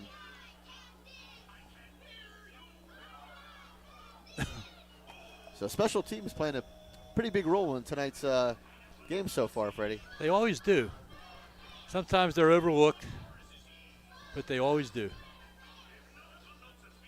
It's amazing how we talked about that little pooch kick or that little bloop kick. We used to call it, I forget what we called it. I shouldn't have said that. We had a name for it, sky kick, that's what we call it. We call it, try to kick it high and just hit that like a 9-iron. You know, right over top of the front row and be in front of the other row. Make it a mess, you know, everybody running around trying to figure out what to do. It's happened how many times tonight? Twice now. Yeah, a couple times. Yep. And Penn Cambria misplayed one. We got the recovery, and this time Richland does the same, and Penn Cambria able to pick up the ball. Actually, Penn Cambria almost scored on that kickoff return. They got him down to the 1-yard line. So it's been an interesting night on special teams. All right, so 2nd and 8 coming from Penn Cambria. They're at the Richland 10-yard line.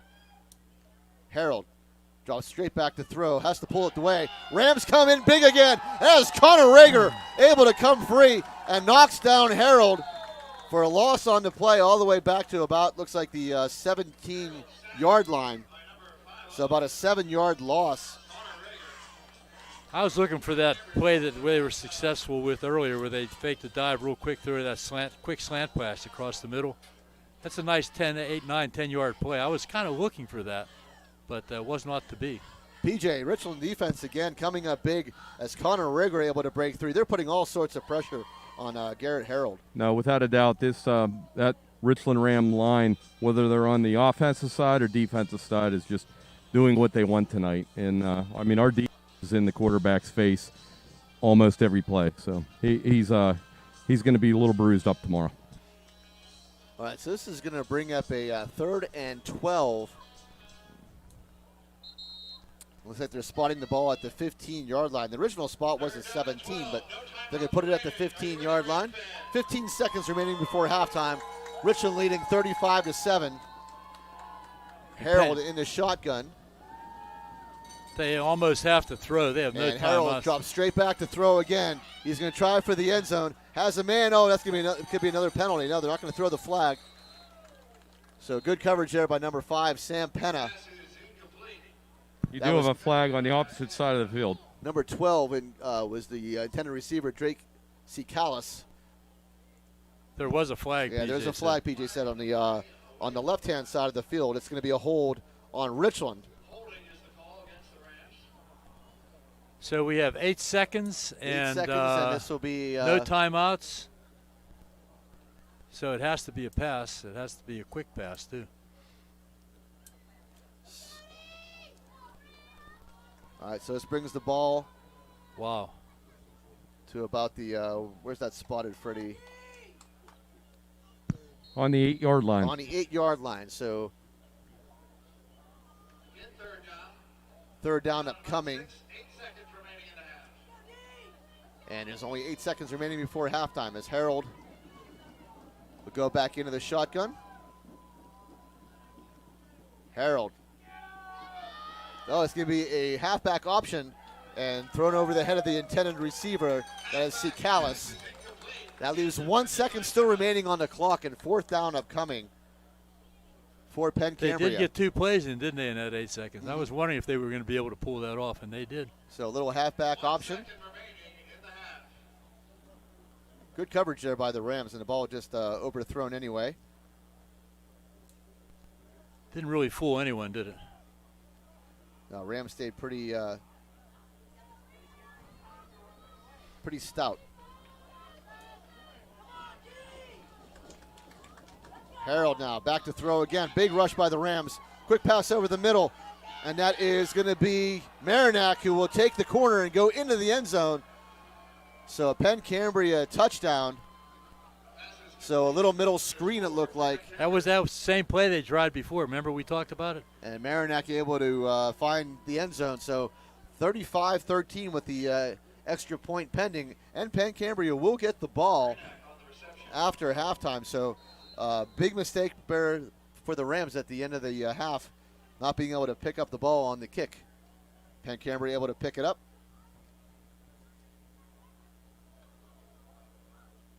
Extra point is up. And this one I think is going to be no good. So 35-13 will be your score going into halftime. So the Rams, couple mistakes, Freddie, but a couple really big plays by the Rams and a couple really nice players having some really great games tonight. Tell you Well, the truth. special teams and a couple turnovers, really set the tone for that half. On senior night, it is senior night here at Richland, and we started off with a 54-yard run by Graydon Lewis at the 6:37 mark. The kick was no good.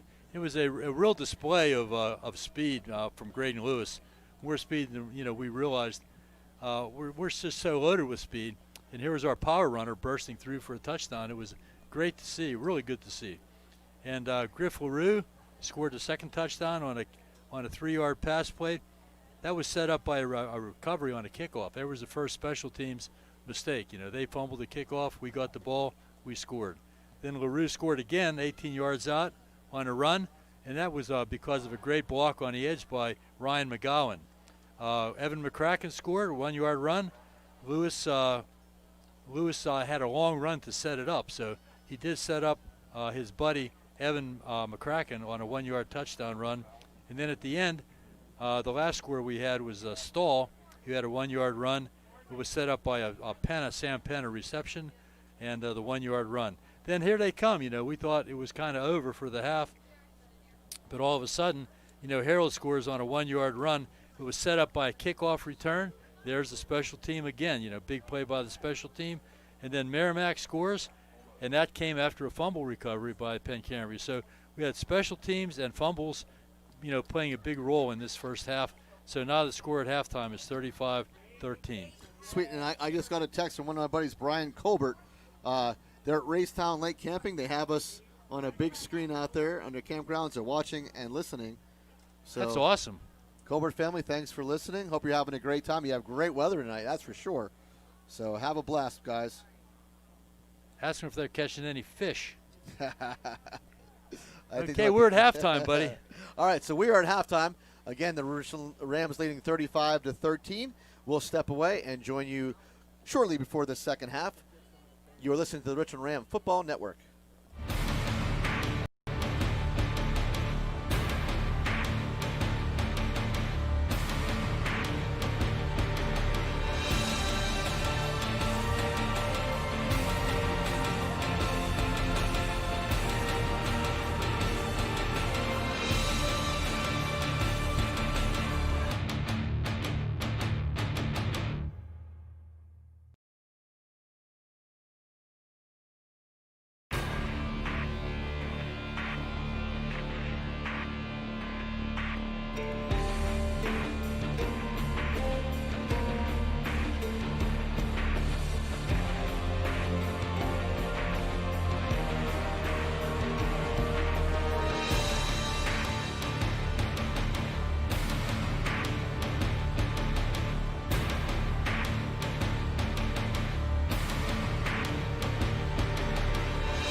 Beginning with our cross-country seniors, please welcome to the field Isabella Kern. Isabella is escorted by Jeremiah and Sarah Kern. Isabella has participated in the Richland cross-country program for 4 years. Isabella plans to attend college and study biology and art. Got some beads standing up right in front of How about a big Richland Ram hand for Isabella Kern, senior.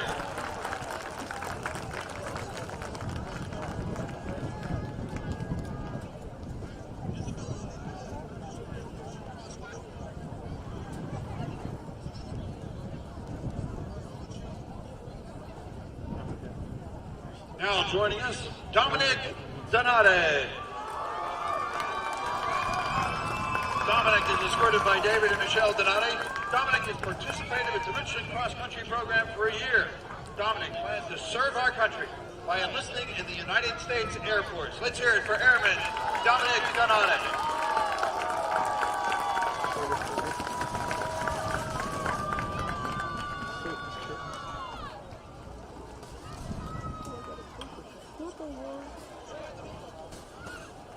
Thank you, Dominic. Please welcome senior Charlie Levander. Charlie's escorted by Amy and AJ Crow. It's a fly. The same way. Charlie has participated in the Richland cross-country program for 3 years. Charlie plans to attend college and major in engineering. Let's hear it for Charlie Levander.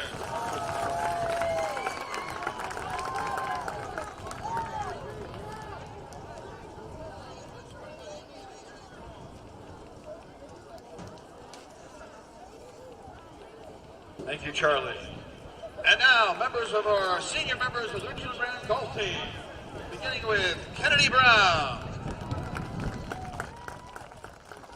Kennedy is escorted by Tim and Jackie Brown. Kennedy has participated in the Richland golf program for 4 years. After graduation, Kennedy will be attending college for a degree in biological engineering.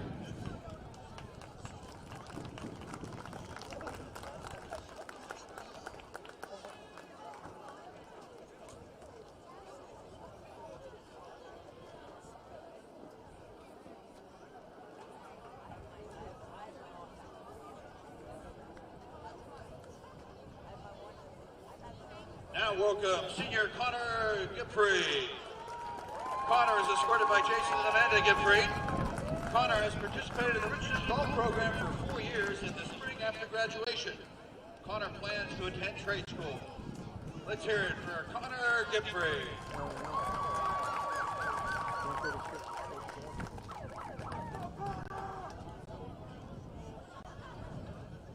Thank you, Connor.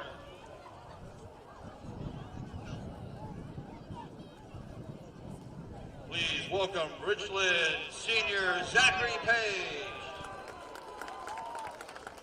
Zachary is escorted by Tim and Jessica Page.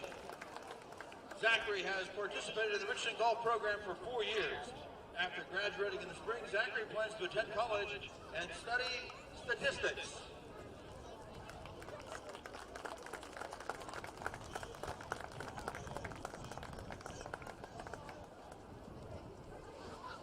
Let's hear it for senior Zachary Page.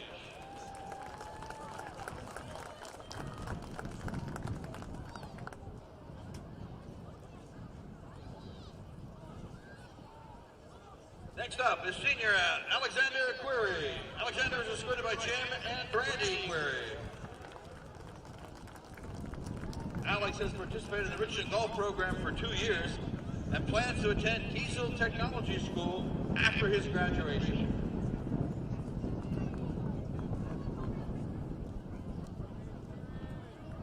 Put your hands together for Alexander Query.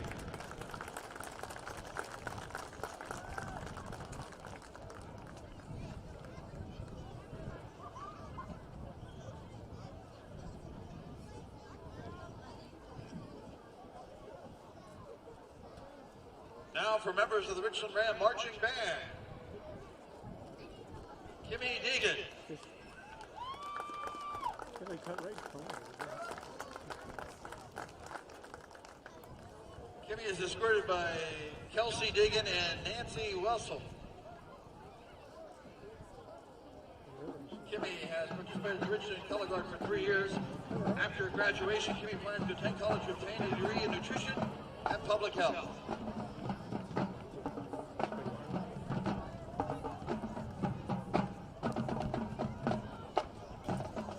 Kimmy is also being escorted on by the Richland Ram Marching Band.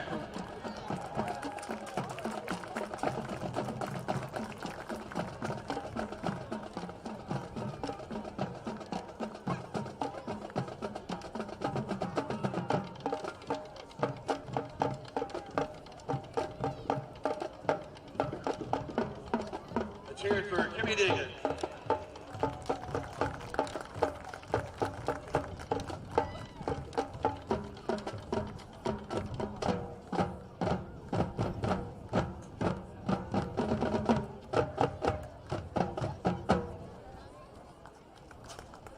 Cheer for the Richland Ram Marching Band.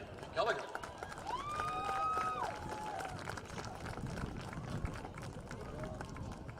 Our next senior is Josie Hutzler, escorted by Randy and Lurianne Hutzler. Josie has participated in the Richland Color Guard for 3 years. Josie's future plans are to attend college, majoring in history.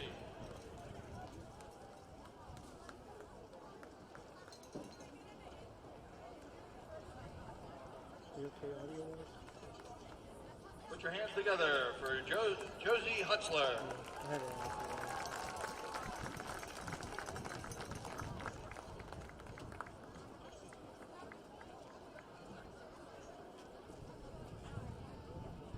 Now joining us is Brian Lanham.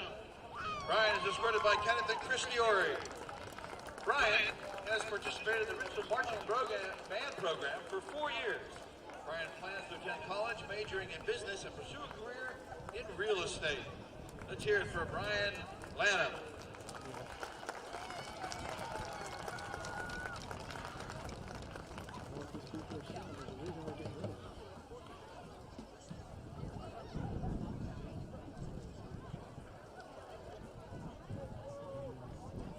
And now please welcome Spencer Farr. Spencer is escorted by Jeff and Cheryl Farr.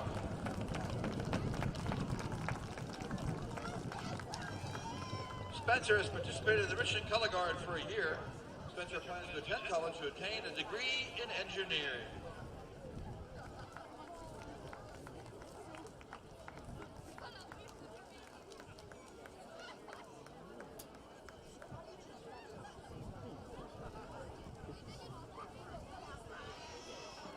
Let's hear it for Spencer Farr.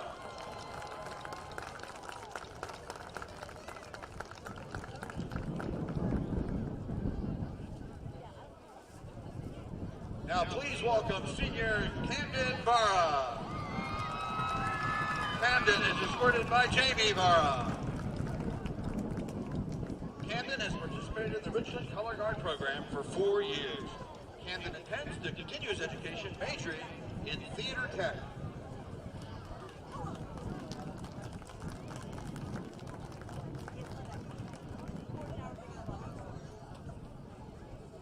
Please put your hands together for Camden Barra.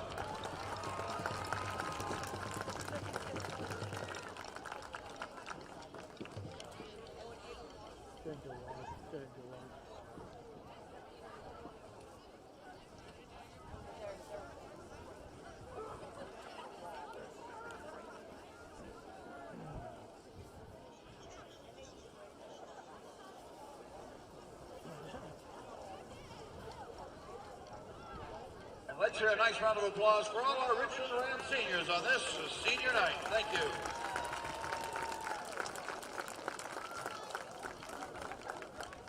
And how about a special round of applause for all our parents on senior night.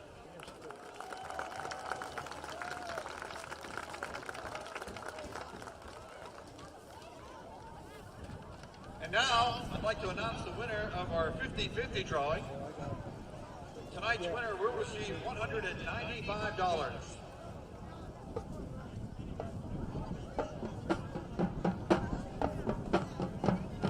Give me a moment to get your ticket.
We are back as halftime has just concluded. Senior night here tonight, Freddie. It's great, buddy. Senior night's very special. They usually save that for later in the season, but This is later in the season. Who knows? Well, this year this is later in the season. It is later in the season. As this is our last home game. Yeah. I had a great philosophy when I coached. I always did my senior night like the first week. I did it for a couple reasons, because first of all, the weather was decent still, and second of all, there was nobody mad at you yet. When you do it early, everybody's still your friend, and you don't have anybody complaining about anything. So it worked out pretty well. I think I only did that 1 year. Our athletic director at the time was Lou Heinze, and he was a standard. He was at Richland almost as long as I've been at Richland. He was an icon. Oh, Let's yeah, put it that way. almost as long as I've been at that Richland. was, he let me do it 1 year, and then I think he put the co-boss to it and said, that's ridiculous. We're not doing it anymore. So I followed orders. I was a good soldier. We had the best pep rallies. Yeah, Mr. Heinze ran that. It was always Ram Power, and he was a great man. I really love Mr. Heinze. His wife Judy was the East Hills Rec director for a number of years, and big hockey fan. Well, her son, you ought to know her son. Yeah, her son Dana is the equipment manager now of the Pittsburgh Penguins. Right. He was the equipment manager for the Johnstown Chiefs back in the ECHL days, and got his promotion up to the big leagues, and has been there ever since. And so congratulations to Dana. A couple Stanley Cups under his belt now. Right, one with the Tampa Bay Lightning. Yep, and first a couple, one, and couple with the Penguins. And now a few with the Penguins. So congratulations to Dana and Chris Stewart, another Johnstown guy. Chris Stewart, the head trainer for the Pittsburgh Penguins. And same thing, couple cups in his hand. One from the Carolina Panthers, and a couple with the Pittsburgh Penguins. A lot of local traditions around here. A lot of great people have come from this area, and we're a little bit off the football game right now, but it's good. It's good to promote our area and all the good stuff that's happening around here. And if you want to know anything about hockey, Ed's the man right here. I'll tell you all that I know, which is not much.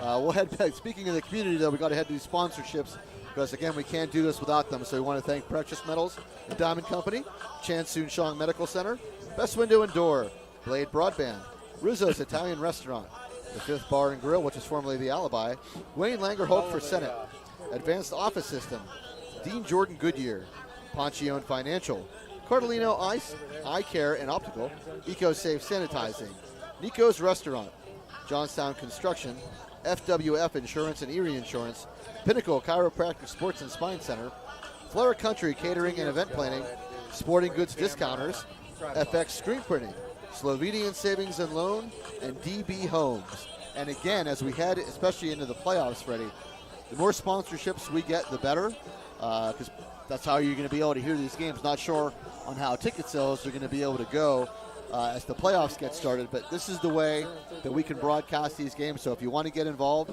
and make a sponsorship, we'd appreciate it. Just get a hold of PJ McGowan, and he will tell you all that you need to do. Yep. All you need to know. So, hey, Ed, if anybody, any businesses, anyone wants to help, these playoff games, the PIAA charges a large amount of money to broadcast them. So please stop in Precious Metals and Diamond, ask for me, or call there and leave a message, and I will give you a call back. And we're back to action. All right, Cullen O'Dowd kicks it away, as that is pitch back to number 2, Storm, who will take it out to the left side and right side, and Storm able to get up over the 45-yard line. Yeah, that was Marinac able to took the kickoff and reversed it back to Storm.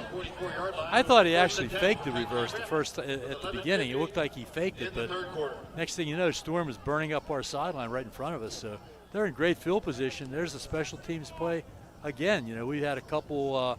You weren't with us in the first half. A couple of special team mistakes on kickoffs and kickoff returns that led to points, and here's another big play on the special teams. All right, so the ball spotted at the 44-yard line at Penn Cambria. First and 10 as we're just underway here in the third quarter. Richland leading 35-13. Harold back in the gun. And Harold will keep it himself as he fakes the handoff and goes up the middle. Another big gain by Harold off that fake handoff. And that's where they found some success on the ground, Freddie, is that play in particular.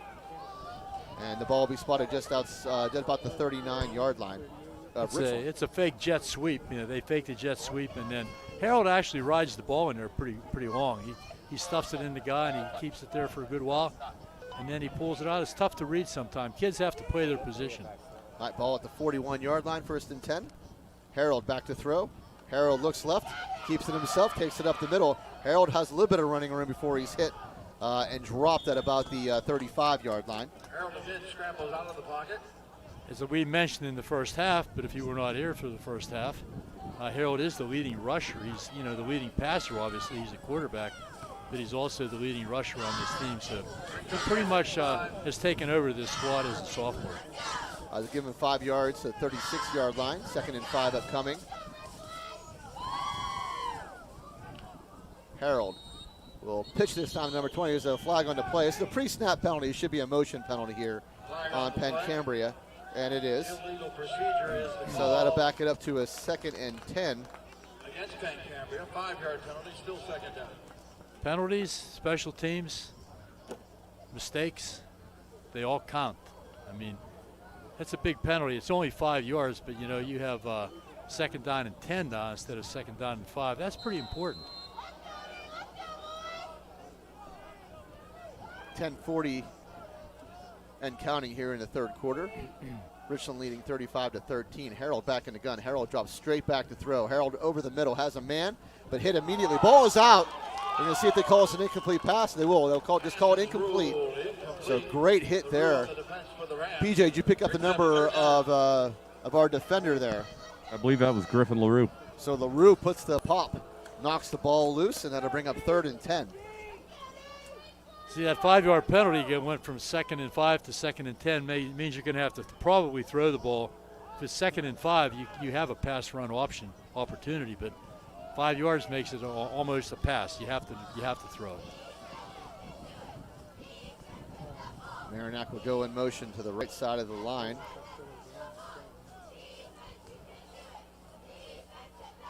Harold will drop straight back again to throw. Harold looking long, able to break a little bit of pressure as he sprints out to his right. He's going to have to keep it himself as the Rams come up.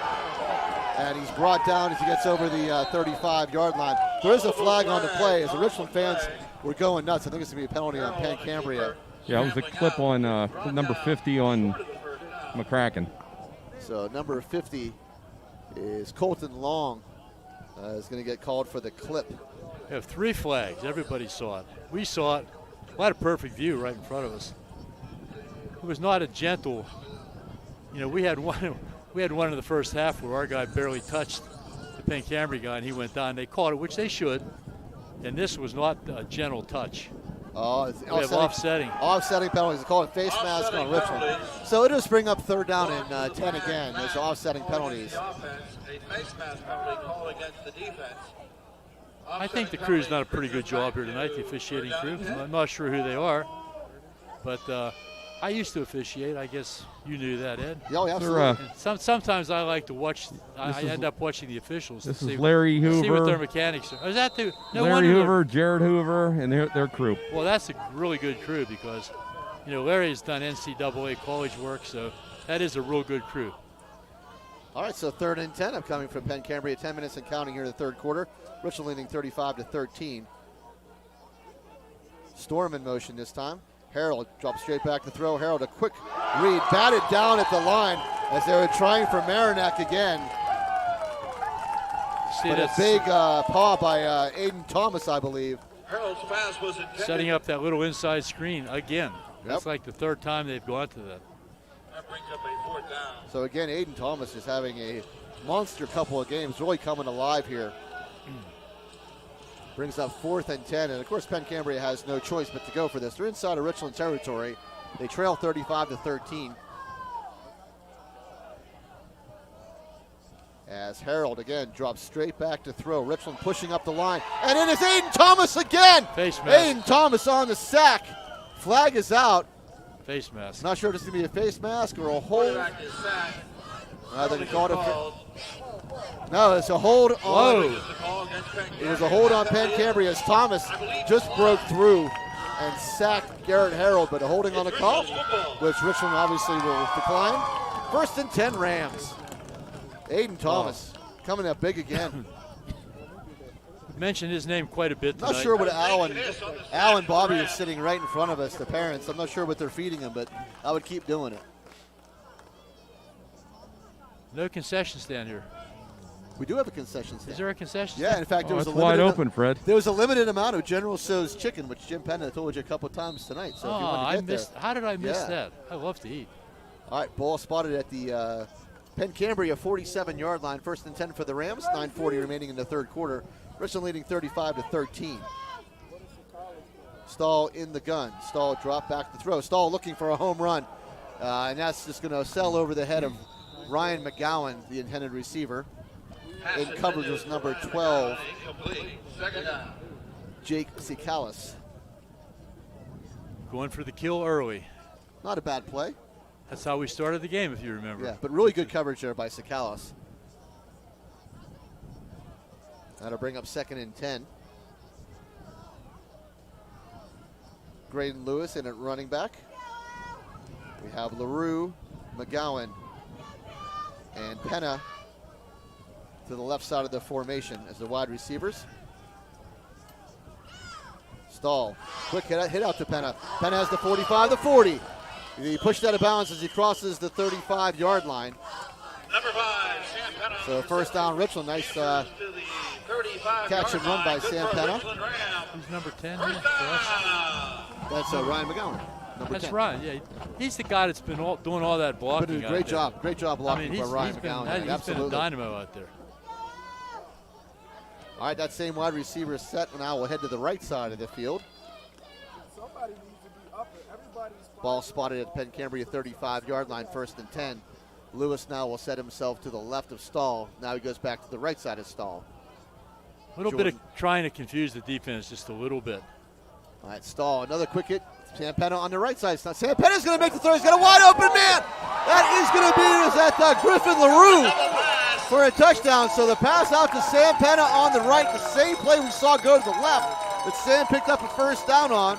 Pulls it down and throws it to Griffin LaRue, who's wide open for another Richland Ram touchdown. So the first pass had to be a backward pass. I was looking at the stats earlier today. Sam Penna has thrown 3 passes all year, and they were all completions. He's got 2 touchdowns now. Now he's 4 for 4 with 2 touchdowns. 2 touchdown throws. Pretty good odds. Pretty good average. Fantastic. So Sammy Penna, touchdown to LaRue. And Autumn Facci on now to attempt the extra point. Kick is up. And that looks like another great kick by Autumn Facci. Well, she's got So the mojo Autumn Facci back. finding it now. She got the mojo Yep. back. There we go. Richland up 42-13 now with 9:22 remaining in the third quarter. So PJ, that's the second time now that we've run that play. We've caught every team just completely off guard. Oh, without a doubt. And that play was being set up multiple plays ago. Brandon Bailey has a way of scripting this, and if he gets the right words written down on the sheet of paper, he goes in for the kill. So great job by the coaching staff on that, and watching the sets and seeing where the guys are going to be and executing. Hey, a couple shout out the Pasco family. Ed, I don't know if you saw your phone, but they've been texting. They're enjoying the broadcast tonight at home. Jim Vasilko's been texting quite a bit this evening to me.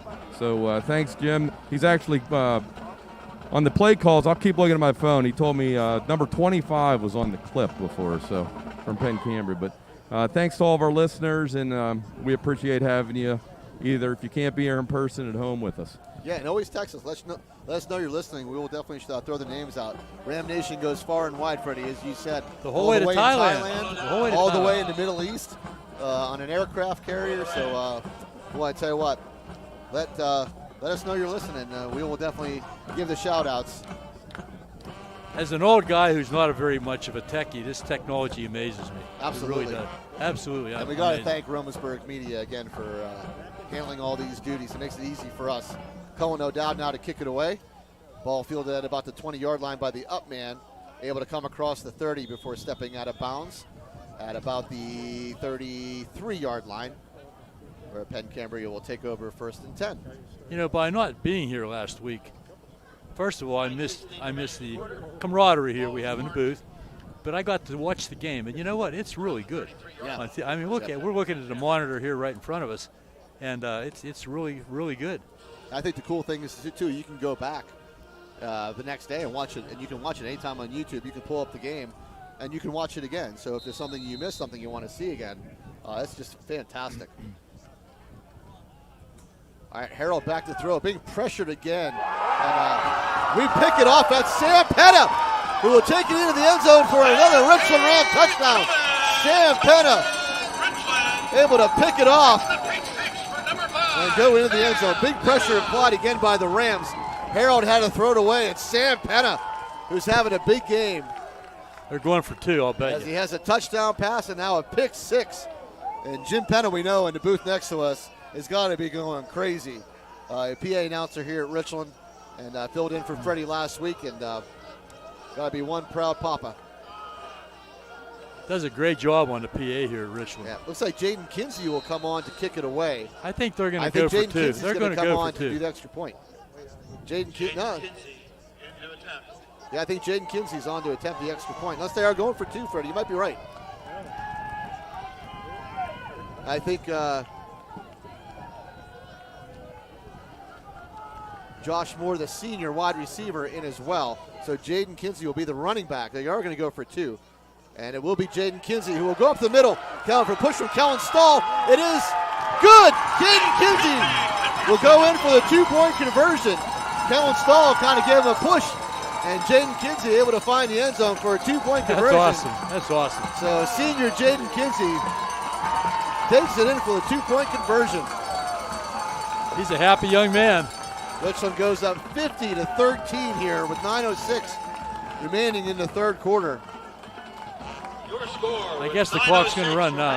In the third quarter. Is that 35? Yeah, we should have a running clock now. And I'm going to go ahead and do this again because it's so big. But these sponsors we have, we can't thank them enough. We're going to go ahead and run down them again. Precious Metals and Diamond Company, Chan Soon Shong Medical Center, Best Window and Door, Blade Broadband, Rizzo's Italian Restaurant, the Fifth Bar and Grill, which is formerly the Alibi, Wayne Langer Holt for Senate, Advanced Office Systems, Dean Jordan Goodyear, Ponchione Financial, Cardellino Eye Care and Optical, EcoSafe Sanitizing, Nico's Restaurant, Johnstown Construction, FWF Insurance and Erie Insurance, Pinnacle Chiropractic Spine and Sports Center, Flair of Country Catering and Event Planning, Sporting Goods Discounters, FX Screen Printing, Slovenian Savings and Loan, and DB Homes. You know how we knew that they were going to go for 2 there? We're very perceptive up here. Saw Coach Bailey on the sideline with his hands up in the air with 2 fingers up. We're good, though. We pick up on all those little subtle things. Absolutely. All right, so Cullen O'Dowd now on to kick it away with 9:06 remaining in the third quarter.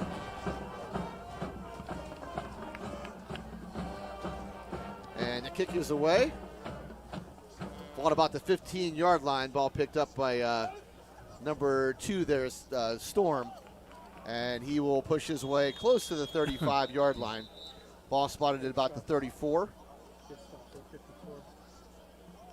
Penn Cambria won't give up. They're going to keep trying, but it's just so frustrating because they just can't get it going, and it's because of our defensive line mainly. Yeah, the Rams have been in the face. I mean, we've called multiple times Aiden Thomas, Nathan Kniss, Connor Rager, Bryce Batchy. I mean, they are just all over the place. Our secondary guys are, they're pretty clean. They haven't had to do much tackling tonight. Well, we have 2 interceptions tonight, Joe, too. Yeah, well, I mean, they're doing a good job, but I mean, you hate to see what defensive back being your leading tackler. All right. Harold in the gun again. Harold will hand us up off the middle, and that play has really gone nowhere all night, and it will go nowhere again. As the player's still up before being taken down. Aiden Thomas able to push him over after a 2-yard gain to about the 36-yard line. That was a real scrum. We just had Nate Sand and his family check in from Virginia. He actually called me this past week and is loving the broadcast. And, he was a big part of the Richland Rocket program around here, coaching a lot of these kids from when they were real young. And he actually sent a donation in for our broadcast. So thank you, the Sands, and we welcome you back to Ram Nation. You're always looking to be a part of it. Thank you so much. That is so appreciated. Harold back in the gun. Harold looking to throw. Again, catch some pressure. DeMond Johnson applying the pressure, but Harold going to tuck it and run. And upended there by Sam Penna, number 5, as Harold crossed the 40-yard line to about the 41. It'll bring up third and about 3 yards or so. I got to say, Sam Penna is having a monster game also. Yes, absolutely. On defense, on offense, just to play the game. He's having fun. That's what it's all about, having a good time out there tonight. 7:21 and counting here. Rams leading 50-13. Harold back to throw. Nathan Kniss in again. Kniss and Bryce Batchy combine to drag down Harold for a loss of about 2. Nathan Kniss came in uncontested. Nobody even touched him. Right off the edge. Pressured in the pocket. Good initial reaction, and he was right there in the quarterback's face. Winbur's starting to lose it now. It was 14-14. Now they're losing 21-14. Winburn turned over the ball on an interception at their own 10-yard line, and now they just fumbled the ball again on the 18. So Winburn and Berlin, great game, but looks like Berlin's starting to take control. I think Berlin's ranked in the state, aren't they? I believe. There's are. a punt here by the Panthers. Ball takes a Richland bounce back to the looks like about the 36-yard line where the Rams will take over 1st and 10. Bishop McCord just extended their lead 20-7 over Central Cambria. This could be the Crushers' first win tonight. That's pretty much of a surprise as Central Cambria is actually having a really good year. And so good on Bishop McCourt there. CC has a pretty good running back in the Hobbs Dill. Tony Dill's boy. Yeah, he's a good running back. He gets a lot of yards. He must be a tough kid. Yeah, Tony played college ball at St. Francis. He's a tough kid still, tough dentist. He's a dentist, He's a isn't federal dentist. Yeah, he's a dentist. Oh, there you go. All right, Stahl, handoff to Graydon Lewis around the right side. And Lewis able to get up over the 40-yard line to the 46-yard line. Enough for a Richland first down. Lewis hit the hole very well. He made a nice cut in the secondary, picked up a couple extra yards. Our running backs are very impressive. We certainly are missing Sable and Mangus. Yeah, absolutely. We are. Yep. But these young guys have really filled in, and the longer they get to play, the better they're going to get. All right, McCracken and Manahan now will check in, and they will be in the backfield with Kellen Stahl. Stahl will hand off to McCracken, who gets close to the 50-yard line, gets over the 50-yard line now on a push, gets to the 49-yard line for bring up 2nd down. Number 19 for the Rams. Jordan Ford just checking in. back in as McCracken checks out. And Xavier Manahan will stay in as the running back. Xavier had a big game in the JV contest, ran for a lot of yards against Cambria Heights, and getting rewarded now with some varsity time in the backfield. Rams in the pistol, and it will be Xavier Manahan who gets chopped down at about the looks about the 47-yard line. Pretty so nice. Game of about 2. Xavier Manahan on the carry for the Rams. Gain of a couple brings up a 3rd down for Richland. Working a lot of kids back and forth into the game. That's good. That on the sideline, that keeps you, even when we're not have a big lead, Brandon plays a lot of kids, and that's good because it keeps you in the game. So 3rd and 3 upcoming for the Rams. And Stahl fakes the handoff, rolls out to his left, finds Jordan Ford. Jordan Ford pushes a man down because he's inside the 40-yard line. Richland Ram first down to about the 38. Jordan's having a pretty good year. They're starting to use him more and more, and I think that's a wise thing to do. I mean, he's a big target, and yeah, absolutely. He's a good guy, They were running that quick slant pass to him a couple weeks ago. Maybe that's going to be showing up here before long. All right, we have a senior coming in now. Josh Moore again, the senior wide receiver checking into the game. How about we have Jalen Triplin, coach, lined up as a wide receiver to the far left, along with Jaden Kinsey. Senior formation. All seniors on the field. This is all fantastic. seniors. All seniors on the field. Fantastic. And Bryce Batchy will take the handoff as he plows up the middle. And now Bryce is a big boy as he crosses the 35-yard line to about the 34. That's a pretty neat thing. Coach Bailey's really good with that kind of stuff. Getting some different thoughts, different ideas, putting all the seniors on one team. That's pretty cool. Dominic Bethman now checking in as Aiden Marshall Has to limp off the field.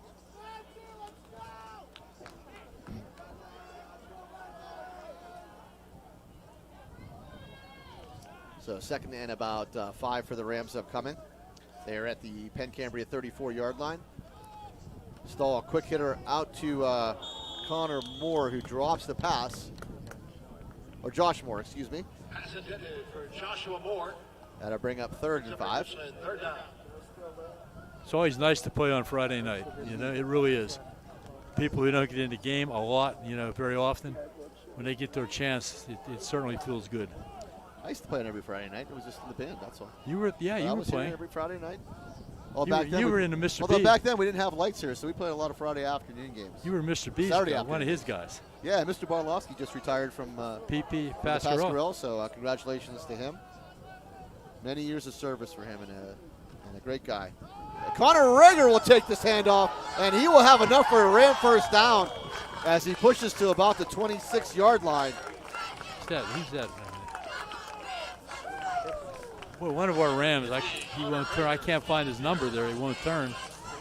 Really threw a block downfield. Holy cow. Once again, everybody Nathan involved, Kniss. even these young guys. Who was that? Nathan Kniss. So Wow. 54, Nathan Kniss throwing the block. And now I Nathan think Kniss, he might get the rock I was here. gonna This say should be Nathan entertaining. Kniss, yeah, and Nathan now going in at running back. First and 10 for the Rams at the Penn Cambria 26-yard line.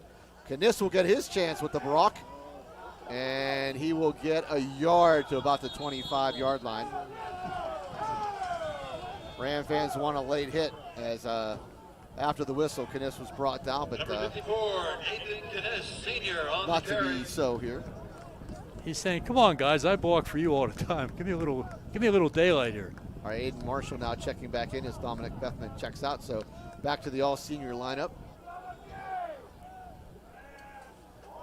No gain on the play as they don't give Kniss the 25. So second and 10 upcoming. We're down to 50 seconds and counting here in the third quarter. Rams up big, 50-13. And Stahl hands up is that Aiden Marshall with the carry. And Aiden Marshall will get to the 20-yard line, so a 6-yard gain. Fans calling for number 78, Jalen Triplin, who will go in at running back now. So Jalen Triplin will come into the backfield. Kellen Stahl, the lone non-senior out there as he is the quarterback. What a great tribute to the seniors, though. Saying, thanks, guys, for all the years, all the memories. Thank you. Right, What a so great idea by Coach Bailey. 3rd and 4. And Triplin will take the handoff. Triplin tries to turn the corner. Triplin gets a few yards. Bubba J on the carry. He'll remember that one, That's right. Jalen Triplin. Brings up When they have the 35th class reunion, he'll be talking about that. third quarter ends. So that is the end of the third quarter. When we come back, Richland will have a 4th and short. Score here, 50-13. You're listening to Richland Ram Football Network.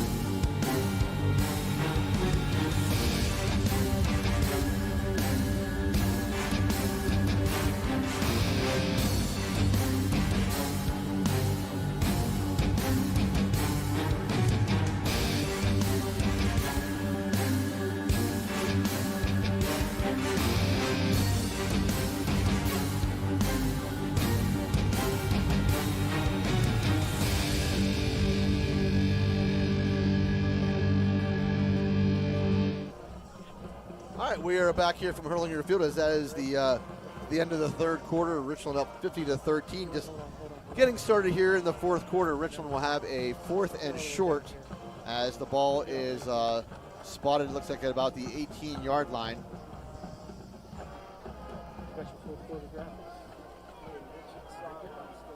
Looks like Richland only needs to gain about a yard.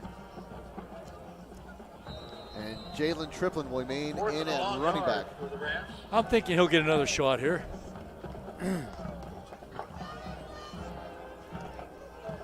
All right, so Stahl. I in say the they gun. throw it. And Stahl will hand it off to Jalen Triplin. Jalen Triplin turns the corner again to the left. Has enough for the Richland Ram first down. As he's taken down inside the 15-yard line to about the 12. Good job. He's got to learn how. He's got to learn that old trick where they give him the leg and take it away. You know? Remember that old trick? Yeah, I like him turning the corner though. Oh yeah, he looked good. Yeah. Dominic Bethman now will check in for Jalen Triplin. His helmet came off, so I think he's got to head to the He's sideline. got to leave the game. That would have been. I thought he might score there for a second. Yeah, he made a nice move, able to turn the corner and pick up a couple of yards. They'll spot the ball at the 13. So Richland 1st and 10 from the Penn Cambria 13-yard line. Bryce Batchy now back in at running back. Aiden Marshall spread out wide to the right. And it will be a pass to Aiden Marshall. Aiden Marshall lowers the head and plows his way inside the 10-yard line to about the 8. You're not allowed to throw a pass to a lineman, are you? We got a flag on the play. Well, he's lined up as a wide receiver. He's still a lineman number. So I'm not sure if they checked him in or not. I don't think there is a check-in. I think it's a penalty. But looks like they're. You have to talk to your officiating buddy on that one. Yeah, illegal substitution, it looks like. I think they called that an illegal substitution. PJ, get us some clarification here, buddy. I believe he had forward motion. That was the problem. No, they're calling an ineligible receiver. So Freddie was right. You cannot throw to, I guess, the lineman. It's a lineman. You can't throw it. You have to have the right number. 76 is not the right number. Richland fans not happy with the call, but John Bethman. Who is that? Lineman deserves one. John Bethman. Oh, I thought that was Jody Warren. All right, so 1st and 10 for the Rams. And up the middle goes number 54, Nathan Kniss, with a Richland Ram touchdown. I imagine that's his first ever rushing touchdown. Very large step. In varsity anyway, so Richland goes in for a score from 18 yards out. Nathan Kniss. What a great senior night memory, you know? Great memories. Coach Bailey, again, hats off to you, buddy, for coming up with this concept. And it will be senior Cullen O'Dowd who will come in to attempt the extra point. 10:47 remaining here in the ball game. Richland leading 56-13 pending the extra point. And O'Dowd puts this one up, and it is no good. So looks like he had plenty of leg, must have just been wide to the left. Had the height, had the distance. Yeah, but Richland leads here 56-13 now. We still have 10:47 remaining in the ball game. And, you know, interested to see what Penn Cambria does, Coach, if they put in their JVs now. I'm sure Richland will. We'll see what Penn Cambria responds with. Coach Hobbs is getting, it looks like, a second team kickoff unit together.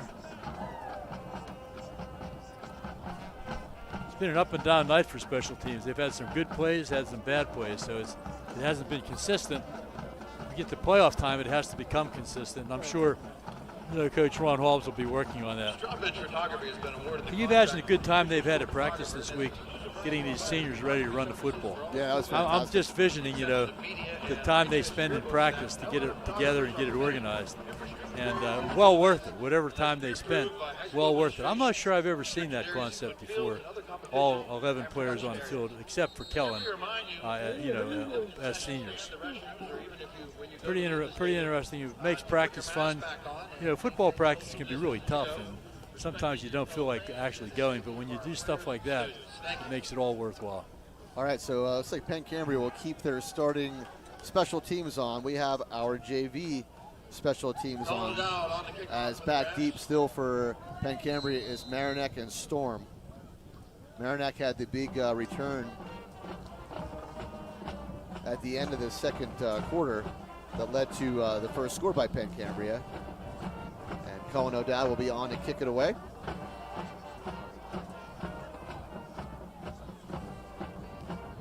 And it's a nice low kick, nice sputtering kick picked up by Storm as he takes it out to the right side. Manahan cannot make the stop and pushed out of bounds there by number 13, Aiden McMahon. but not before Storm comes across the 45, and the ball will be spotted at about the 47. Nice return. JV's hung in there. Didn't let him go all the way. I'll remember this night too. A lot of these kids don't get on the field hardly ever. So it's big. If you can get on for one play and you're a sophomore or a ninth grader, that means the world to you. And I think the JV offense now coming in for Penn Cambria, as we'll check the numbers on the quarterback. And we may not have a number because some of the numbers we don't have. And I think it's number 4 who's doing the quarterback duties, but we don't have a number 4 on the roster here. And that is Zach Hancock, who takes the ball carrier down. So Zach Hancock able to get in and bring down Carter McDermott. We don't have a real statistician here because it's certainly not me. And you're busy doing other stuff too. Yeah. But if we had a real statistician, it'd be interesting to see what the rushing yardage is for plays for loss? For Penn Cambria. Just telling Jim Penno Zach Hancock on that tackle. All right, number 4 again, quarterbacking. Rolls out to his right. Pitch play out there to McDermott. McDermott able to turn the corner a little bit as he gets close to the 50-yard line. We'll see where they mark him. And he'll be marked at about the 49-yard line. That'll bring up 3rd down. Number 14 for the Rams. So 14 will be Ethan Box. Running into the checking in. Going to try to get everybody into tonight's game, I'm sure. So 3rd and 6 upcoming. 9:04 and counting here in the 4th quarter. Rams leading big, 56-13. Pass there by Penn Cambria, and I think the ball batted away. Nice strip of the ball there. Trying to catch a number on the defender. That's number 10, Ryan McGowan, who stripped the ball away. Was nice coverage there by McGowan. 44, 68, and 4 all checking into the game. You got the sheet there. Who's 44? 44 is Luke Feitel, who actually was injured earlier in the year, broke his wrist. So good to see Luke back. As early on in the JV season. Is that Tommy's boy? Suffered a broken wrist, yeah. So good to see him back. 4th down and 6 now upcoming. Big pressure again by the Rams. Little screen play. And McDermott able to pick up the 1st down. So Jeff Jordan able to take him down. 64. Ethan Cafeo now checking into the game, number 64. 88 Dugan Chase checking in. Yeah, this is one of those games, when you're a youngster, a 9th grader or a 10th grader, you don't get to play much. This is the kind of game you look for. Of course, we've had a lot of these games over the last couple of years. All right, 1st and 10 Penn Cambria from the Richland 42-yard line. McDermott again will take the handoff. And Easton Robertson, who's a good wrestler, able to come up and stick with the tackle. Little help from Ethan Cafeo to bring down McDermott. And I think that was about a yard loss. By Easton Robertson. So nice job by Easton Robertson. We had a whole mass switch that time, buddy. The whole team just about switched off. 7:21 now and counting here in the ball game. I know I've said this before, but you know these kids pretty well. You've been with them for a long time. Yeah, long time with these guys. Makes you feel good, doesn't it, to see this absolutely. success? I know all their parents. I know all these kids. I've seen them since they were so small. And to watch them here on Friday night is just fantastic. And it looks like we're going to get a timeout. Is that a official's timeout? Checking the spot. 7:01 is the time. 7:01 left in the 4th quarter. It was a penalty. Against Penn Cambria. Must have been a motion penalty on Penn Cambria. So it'll bring up 2nd and 16. Ball taken all the way back to the Richland 47-yard line.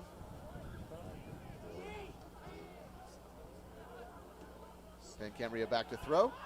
Ball thrown over the middle, incomplete. Good coverage there by number 89, Josh Moore. We commented on this last year that just watching the center snap the ball back to the quarterback just reminded me how we went through the whole season last year, never had a bad snap. Remember, we didn't want to talk about it. No, didn't want to Maybe say I shouldn't have anything. brought it up. Yeah. But we're going through how many games this year. They're always like right there, right on. So Yep. I hope I didn't screw things up. All right, so 3rd and 16 upcoming for Penn Cambria. Empty backfield. Back to throw. Ball thrown deep over the right. Oh, a man was there, as that is McDermott, but overthrown. So he had a man open. And I wish I could give you the name of the quarterback. We don't have a number 4. We have some names but no numbers. So They got a whole bunch of kids there with no numbers. yeah. But it brings up 4th and 16. JV doing a pretty good job here, defense, against Penn Cambria's offense. We're down to 5:38 left in the fourth quarter. Richland leading 56-13.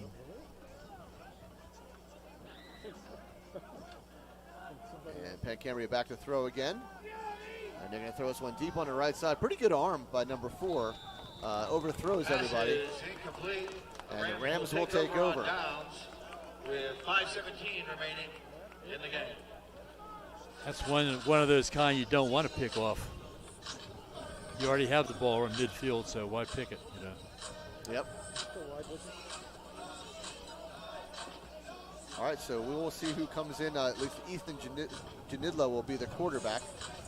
Running back will be number 36, Xavier Manahan. Janidlo is a freshman. Is that right, Coach? Yes. Freshman? He's Yes, a big boy, freshman. too, isn't He's he? a big kid, yeah. Got some good size to him.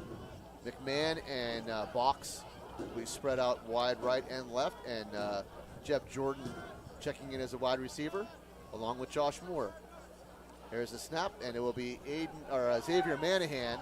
He will take the ball and take it close to the 45-yard line. Looks like they'll spot him down at about the 46. Xavier Manahan on the carry. The second group, I'm watching the kids that are not involved in the play, and they've been pretty aggressive as well. Just like we talked about the first team, how everybody's involved in the play. I'm watching the JVs, and it's pretty much the same scenario. That's good coaching. All right, 2nd and 5. Janidlo in the gun. And he will hand us off to Manahan again. Manahan will plow his way over the 45-yard line. That's where they'll mark him down. Manahan again on the carry for the Rams. That'll bring up 3rd and short as Easton Robertson now will check in at running back. Say he's a good wrestler. Good wrestler. Yeah, Easton's a good wrestler. A lot of fun to watch. Parents Ryan and Dee. Spent a lot of time with them at some tournaments. And Janidlo will keep it as he goes over the left side, able to pick up a first down before brought down at the 40-yard line. Janidlo on the quarterback keeper. Declan Piscatello now checking in, number 53. For Richland, first down.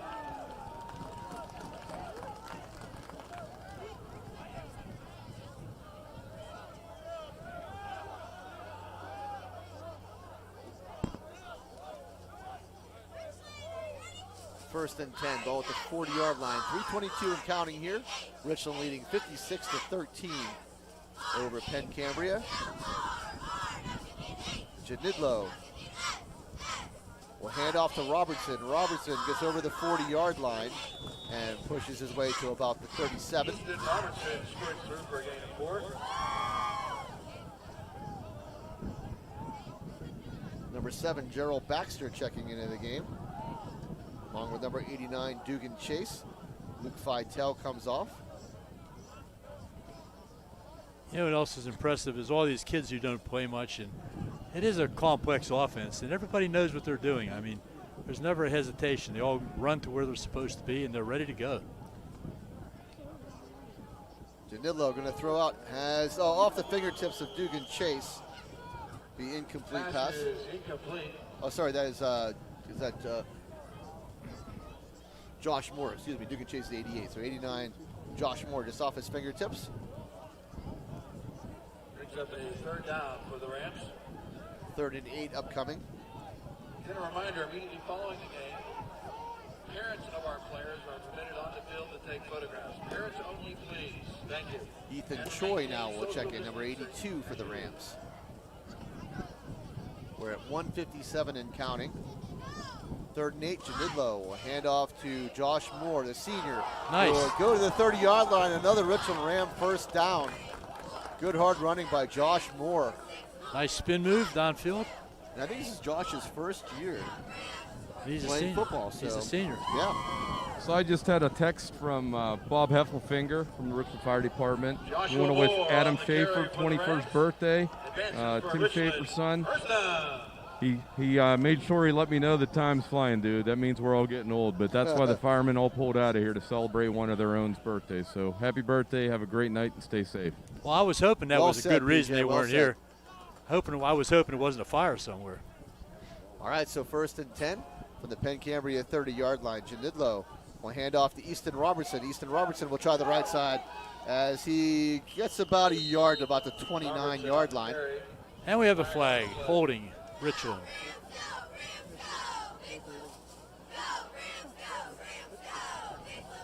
Some people might think, well, what's the big deal about the hold? Let it go. You got to teach these kids how to play. That's part of the official's job, is to make sure the kids are doing the right thing. You don't want to let anything get away, even if the game's out of hand. You got everybody playing who's possible. You still want them to do it right, and that's part of the job of the officials.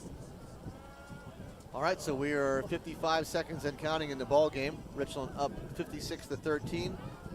Janidlo will hand off to Manahan, who will get back to the 40-yard line.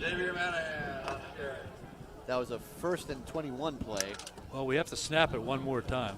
Yeah, we're down to 40 seconds, and we have about a 5-second differential on the play clock. So one more play will be run. And the only time you'll see the Rams go under center is right now, as they'll take the victory knee. And there it is. Janidlo will check it down, and that will be your ball game as Richland defeats Penn Cambria here from Herlinger Field 56-13. So great on the Richland Rams seniors tonight. Very special night, and seniors did not disappoint, Freddie. They're going to hang around on the field after the game on senior night. It's become kind of a tradition here at Richland. First of all, the band will play the alma mater, but they're going to stick around longer because it's senior night. They're going to allow the parents to come on the field, take pictures. So it's a night to celebrate. It's a night of these seniors, for how many years they've put into the program, all the dedication they've shown. So it's a big night. We're very happy for the senior class. Congratulations. And I'm happy for all these kids that they're getting a chance to play football. No doubt. And soccer, and cross country, Absolutely. and golf. Amen. Everything. Amen to that. And the band. And I think Richland's, you got to give credit to their faculty and staff. Superintendent Aaron O'Donnell doing a great job, doing a great job of making sure our kids are safe in school. We're still going 5 days a week here, and we see a lot of districts around us now going to more of a remote learning or a hybrid system. And so far, Richland able to keep it all together, going 5 days a week, and that's a credit to them. I think Arnie told me today was the 30th day of school. So that's pretty impressive. Yep. And you mentioned them, but I'm going to mention them again. I want to give a real shout out to our teachers. They've gone above and beyond, believe me, the call of duty. They're teaching regular classes, they're teaching virtual classes. They're spending tons of time, and they deserve all the kudos that we can give them. And we have a great staff. I was fortunate enough to spend my teaching career at Richland, and it's a great school. And it all starts, it starts with the teachers, and it starts with the leadership, the administration, which includes Coach Bailey. He's director of education, and they've done a tremendous job. Tim Riggin, Greg Miller, Greg Wilson, just the whole group of them, and of course I'll say the school board too. You got to. Even though I'm part of it, I don't want to. Absolutely. I don't want to pat myself on the back. But you have to, because I'm just a minor part of that board. Your cap. We've had great leadership, and we've certainly tried to do the best we can. The teachers, thank you so much. Hats off to you, buddy. Yep, well said, Freddie. We're just waiting for the interview with Coach Brandon Bailey as PJ is standing by as Brendan celebrates this victory with his team. We have one more game in the regular season, Freddie, and that's against Greater Johnstown next week at Johnstown. And unfortunately, Johnstown not having a very good season at all. But then the playoffs will begin, and should be interesting is who we match up with in round 1 and where we have to go. Well, there's a good possibility. I was talking to the coaches before the game. Good possibility that our first game will be here. They're kind of looking at it now as we might end up with the third. For some reason, too, our win over Bishop Guilfoyle, first game of the year, has kind of lost a little bit of its luster because Guilfoyle had to forfeit the game to us.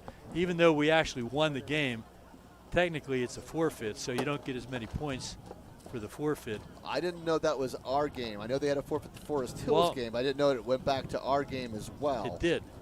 That's what I was talking to Coach Reagan, and Coach Black. Were trying to explain to me. I said, "How could it be? We beat them." They said, "Yeah, but the forfeit takes precedence." Right. You really only get credit for a 2-0 victory. Right. At that point, but they're right. So that's going to have an impact on where we finish. So they were kind of looking at it as possibly a third-place finish right now. That if it all shook out right now, it might be third place, which would give us a home game. Well, that'd be good. So, because these Richland Ram fans, I mean, you saw it tonight, Freddie, how many fans want to be here at the games to support these kids. I know the kids love having them here. There's no substitute for having fans in the stands. I mean, I know in spirit when they were at the Silver Drive-In, they were with them, but nothing like having everybody here. Kids really feed off that energy. Is PJ down there with Coach? Yeah, we'll go ahead and catch PJ right now with Coach Brendan Bailey. All right, guys. Hey, I'm here with the winning coach, Brandon Bailey, again. Brandon, your team was firing on all cylinders from the very first snap of the ball tonight. Take us through the first half and tell us the highlights and, what game plan you had coming in. Well, just love this team. The kids have worked so hard and just so happy for them. I think the first half, offensively we scored every time we had the ball. Played good defense. We had a couple breakdowns. Because of that, they kept it close at the half. They made some plays, and which allowed us to kind of get refocused, come out in the second half, and take care of business, and let our senior class go out of here on senior night. Yeah, and, we got to give you a big round of applause. What a great thing you did with all those seniors being on the field tonight, letting linemen who never get the glory, doing all the grunt work for all the other special team or skill players, carrying the balls. Some big plays by those guys. How proud are you of all those? Oh, we have skill and then we have big skill. So those big skill guys were able to make some big plays, and was just really happy for them because they work so hard. You're right, they don't get that recognition, but again, they don't care about it. They're all about getting a win. So, I mean, pretty much everybody on this team except the coaching staff were on the field tonight playing. So, the level amount of kids from your JV players, the young kids, your freshmen on the team that don't get to be under lights, you get the ability to put all these kids on a field. Penn Cambria played a great game against Central Cambria last week. Do you think that game took them a little off? Or, they looked like they were still a pretty sturdy team. Yeah, they got good football players. That's quarterback's one of the best ones in the area. He's going to be really good over the next couple of years. He's only a sophomore. They got some nice kids. When we're firing on all cylinders, we're difficult to contain there. So we got one more game, regular season, and we go into the playoffs. That is correct. We're on the road at Johnstown this week. Will we get some playoff games here to start? The top 4 seeds in AA will play a home game. Right now we're 6, but we're hoping to move up the ladder. All right, great. Well, listen, again, the Penn Cambria, that's the main line, big choo-choo trains. We've talked about that in the past. But do you have a train around your tree at Christmas? I have a hard time putting it together. The train. Is it like a Lego one or HO or?